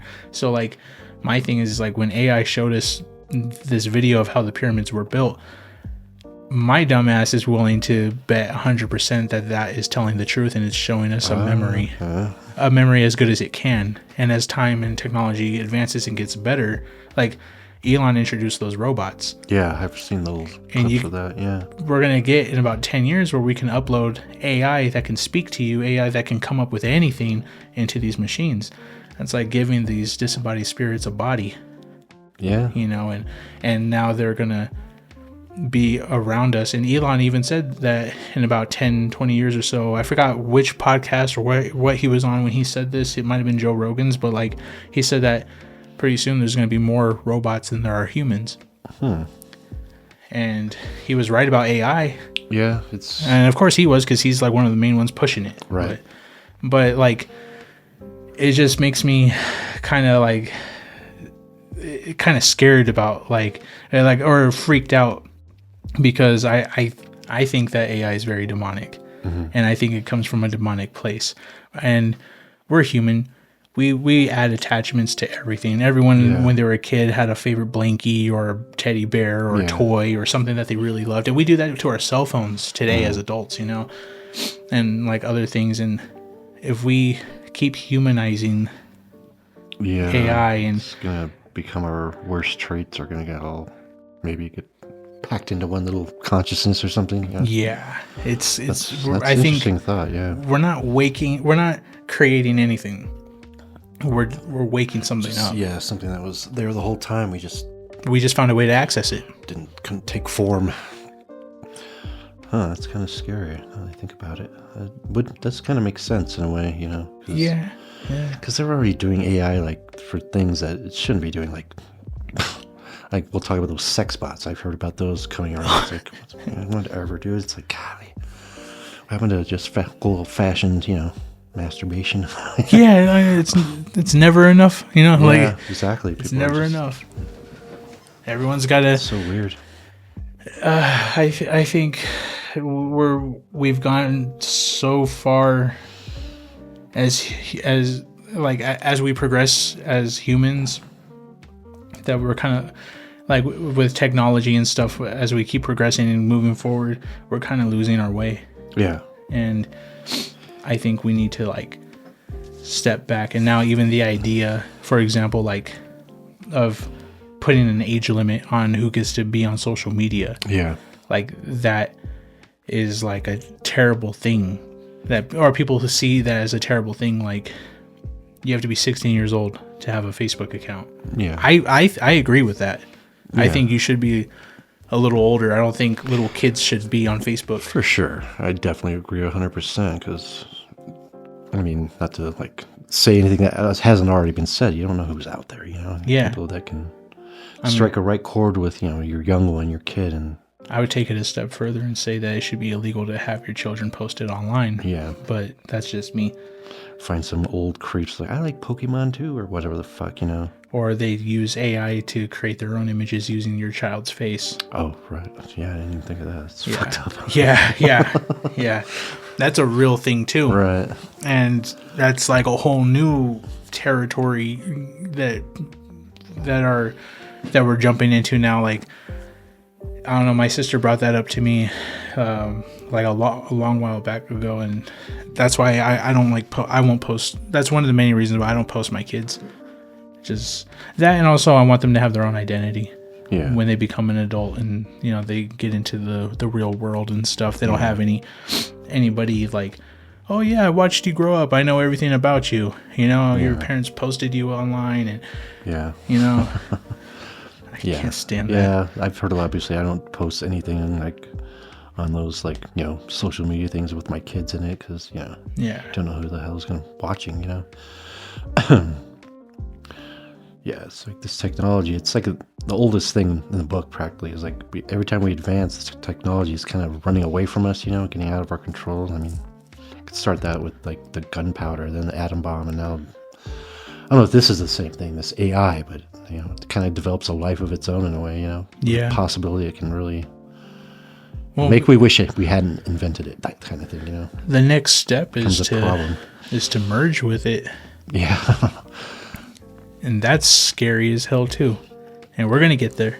Yeah. We already are. I've already heard, yeah, like they're putting like they put an on-screen like thing in your brain or so you can have like an actual interactive screen or something like Like the Neuralink. Neuralink, Yeah. something like that. You would know better. Well, it's that guy. I mean, for now, because he has like the first version, he has to like have that Bluetoothed to a computer, and then that computer has to be connected to like whatever it is he's trying to use. Right. But eventually it's going to get to the point where like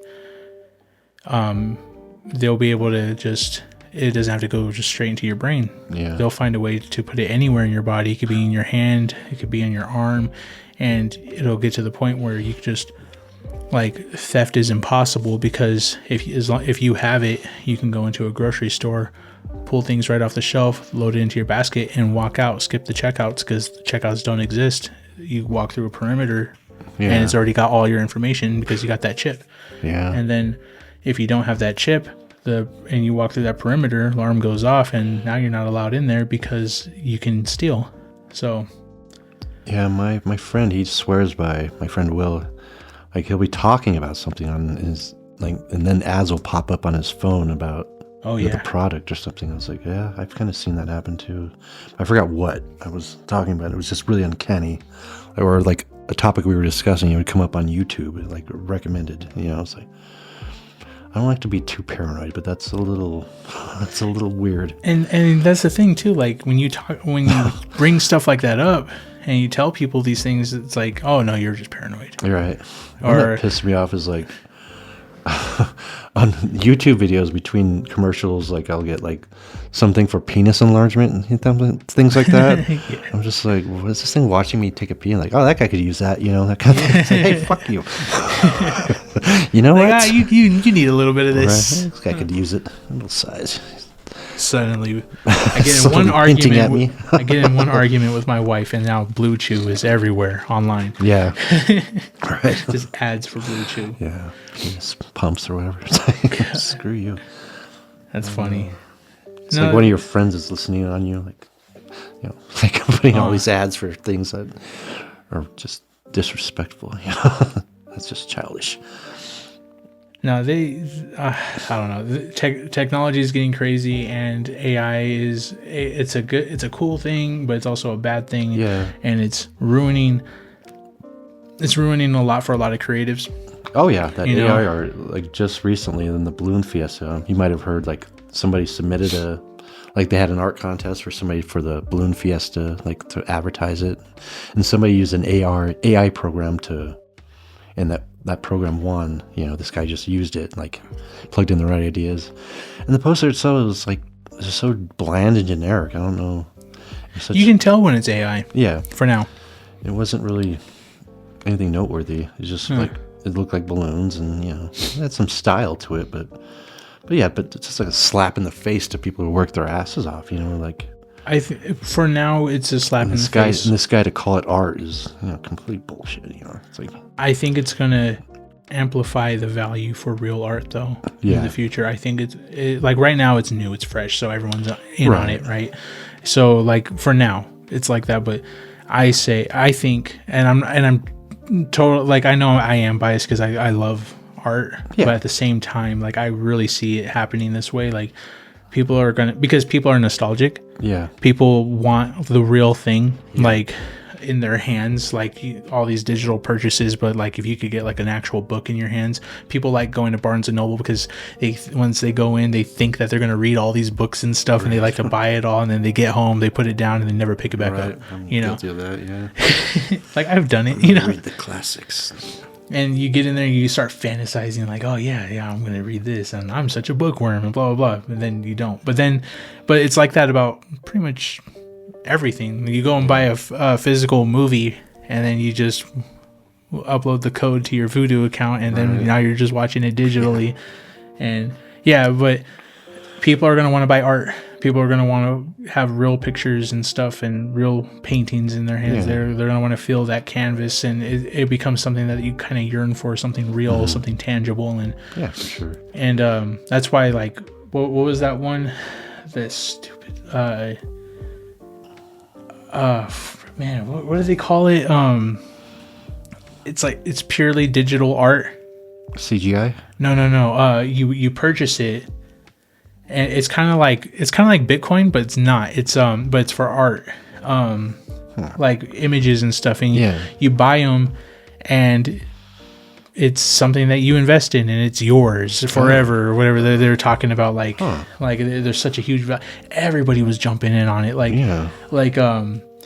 all the celebrities and like they were like, but it's so dumb. Like it's like a picture of a monkey, right? Like a drawn monkey. Yeah. And then they just changed the colors of it, and now it's a new one, and it's a new one, and a new one, and it's like copied and pasted, and you buy that one, that one digital one that is yours, but I don't get it because I can take a screenshot of it on my phone, and print it out, and now it's mine. You know, like, what do you mean? Or I can just get it and draw it myself and sell it, and it's mine. I don't know. I forgot what it's called. Yeah, I was thinking I've never heard anything like that. No, before. it's a very real thing. Like they were trying so hard to make it such a good thing, but it just crashed completely. Back to demons. My friend says, well, some people say that aliens are actually demons. You know, that's. I think so too. Yeah. Okay. I think so. He's like, not alone there. I think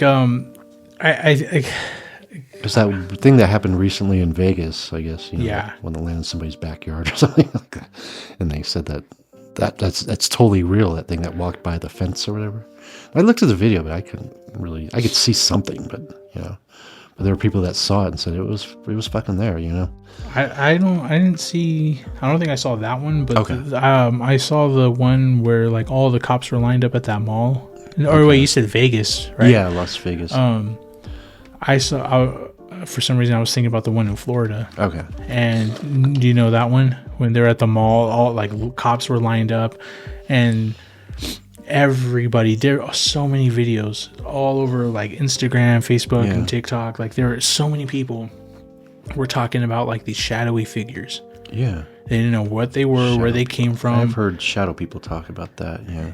And they were like, they came out and they were like, they said that you can kind of see through them, they're like kind of physical, kind of not, but everyone had the same descriptions for them. Right. And they're like, there was all these cops, like the cops knew that this was going to happen or whatever, like before it actually happened, and then it happened. And but then now those videos are all gone. Really? Yeah. Huh. Shoot, I'll Like, have to dig them up if I can. They probably like scrubbed them off the internet completely, you think? well, I mean, I'm sure you can still find some like on TikTok and stuff, but that's where it exploded from. Right. And then it made its way to Facebook and Instagram. But it's like, I don't know what to believe anymore, because TikTok seems to be like a place where no one takes it seriously, but everybody's on it and everybody's talking. Yeah, see, I'm not on TikTok. I don't really have a whole lot of use for it personally, because everything I need to look at, I look at it on YouTube or whatever, you know. I don't know. I do watch people like who post it up, and they post it on YouTube. Like there's a podcast I like. Have you heard of Your Mom's House? No, I haven't. It's a husband and wife stand-up comedians. It's Tom Segura and Christina Brzezinski. But I love Tom Segura. Yeah, his him and his wife, and they always post like, she has this thing where she like posts like these, you know, stupid TikToks at, you know, all the weirdos of the world, you know, which there are a lot of. And she just they kind of make fun of them. It's nothing totally original, but you know. Yeah. No, it's just something Christina's Curations is what she calls it, and she has whatever guests they have on there, and they try to shock them with these weird people. You know? Usually like dirty old men trying to pick up chicks, that kind of stuff. Kind of thing, but yeah. No. Yeah, but TikTok, I downloaded it once, and I was like, why do I have this? I don't know what's happening. Yeah, how do I use this shit? Because I can't really. Somebody just sends you a link to a video, and I don't know. Maybe I'll give it another shot. I don't know. It's all just videos and little bits of content creation and stuff. And I mean, what I think the attractive part about TikTok is, it's essentially really easy to use video editing software. Oh, okay. And you could just make really cool videos with it. Like, and it's super simple, and you can pair the music with it. And usually, I don't do it like this anymore since I've upped my software for the podcast and stuff. But before, I would have my episodes scheduled. Like tonight, it'll be scheduled for Thursday. Right. And it'll I'll play it, and I'll run through the whole episode after it's already edited and stuff, and I'll screen record a piece of it from YouTube. And then I'll crop it, and then I'll upload it to TikTok, and then I'll put like a little bit of background music to it or something, and then that's it. But like they make it very simple to use. Like it's not like you don't have to. Sometimes they'll edit it for you if you just run it through it and you pick which version you like the best, and it's pretty cool. But I there's that, and then just I think because it's so easy to use, so many more people use it, and so they just kind of gravitate to that platform. But you can pretty much do the same thing on Instagram. Yeah, I have Instagram, but I don't really. I use that to find people that I lost touch with sometimes. You know. No, Instagram. That's where That's where I'm most active. Okay. Yeah, like. That's where it's not a news source or anything. I get a lot of stuff sent to me. I talk to a lot of people on Instagram, a lot of people that I've had on the podcast and stuff. And it's kind of like most of my communication goes through. Okay. But those like send me stuff, and I just share it all in my stories, and that's pretty much it. Right. My stories are always active. Like I always have, you just scroll through and you see all the dumb stuff that the girth things thing. I was like, what is he doing? What's this about? I thought like you were promoting a band and they were called the Girth Things. No, Girth Things. You and your buddies just hanging out. Yeah, we're just dumb assholes talking crap. That's always fun. Yeah. Get with my buddies. We can be even dumber than your girthlings. I don't know. If you listen to the last one, it's always different in person than it is going back and listening to it. There's a couple times, even now, like between in our conversation, where we had a little bit of dead air. Yeah. But the thing about it is... That's what I was worried about, because I'm not the most outgoing guy, So yeah, but he's going to have to keep prodding me. That dead air won't even be noticeable. Oh, that's the thing. Like I used to be like really on it. Like, oh, got to cut out the dead air. Got to cut it out. So I would analyze the whole thing. Yeah. But then what I realized is, and like, because I added a little bit of music, which to people who don't know or haven't heard me say it before, that's a thing to keep you in it in the podcast. Kinda, yeah. Just so like you hear a little bit. So even in the dead air, I just leave it now.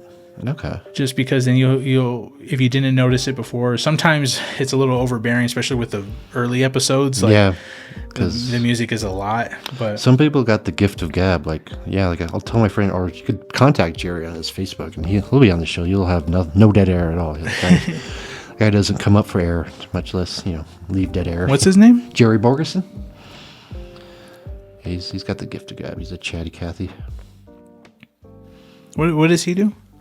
Right now, he's a musician. This band, that's one I just talked about. It's the Suffering Puppets. Oh, okay. Here. Yeah, and he's been around here for a while. A lot of people know him. He's a pretty popular guy, so that might increase some viewership, maybe.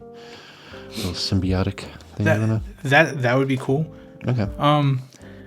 Honestly, I don't do any of this for the views. Okay. I don't care about all remember that stuff. message I sent you? Like, it was intended for Adam. I was like, oh yeah, JJ shouted you out on the podcast. Or I think so. Yeah. And you're like, huh? I was like, oh shit, wrong person. Never mind. But yeah, Adam Ware Tattoos Southwest, I think is what he calls his shop. Yeah. He's a good friend of mine. Is he? Mm-hmm. Okay. Yeah, we used to party a lot. Him and I and this guy named Lewis, who is deceased. I may be contacting you, Adam. Yeah, there you go. Adam Ware, that's his name. He's got a really big family, so if they decide to listen, you'll have like some spike in viewers, Yeah. I think that's why I won. There was like, that weed store that used to be there on California. What was it called? By the bank? 5 Points. There we go. 5 Points or 7 Points. 7 Point Farms. Yeah. I wanted a little art thing they had there. And I just told everybody, go vote for me. I went in there to collect my prize, which is, drugs, marijuana. Yeah. It's like a penny ounce. My roommate, he smokes. So he's an avid smoker, so it was more for him, and he was happy. It was a penny ounce, but yeah. They said it wasn't even close. I was like, well, mine was better. So it could have had something to do with it. But I do think I had some people that knew who I was, and they came in and muscled out the competition. Oh man, we'll get you. We'll get all your stuff shared. Yeah, I'll have to send you that. I think I still have a picture of that. I'm not really that happy with how that turned out, but because I was kind of much of my life, my adult life, I haven't really been spending doing art like I used to when I was young. Because I just talked to a friend of mine from high school, and just yesterday I tracked him down, and he called me. He was bringing up all these things that we used to do. I was like, damn, that guy's a stranger. I need to become him again, because I was always like, creative. I was always like, trying to outdo everybody. No, outdo is the right word. Just something that hasn't been done, that I know for a fact hasn't been done. But with the internet, it's kind of hard to say, because, there's stuff that's popped up. It's like, I thought of that, but somebody did it, beat me to it, Well, I mean, but the thing is, no one will do it like you. That's true. So I say do it anyways. Yeah. And it'll be its own thing no matter what, because anyone can steal an idea or copy or whatever, but like they'll never do it the way that you do it. So I say go for it. Yeah. Jump straight just into have it. To keep creating, stay active. Man, we're gonna be connected. We're gonna get some work going, and I'm looking forward to it. Oh, me too. I think we should wrap it up here. Okay. But quick shout out to my friend in Tunisia, Lemis Jamoa. Salam alaikum. Thank you. Thank you for coming on, man. This was great. Thank you everyone for listening.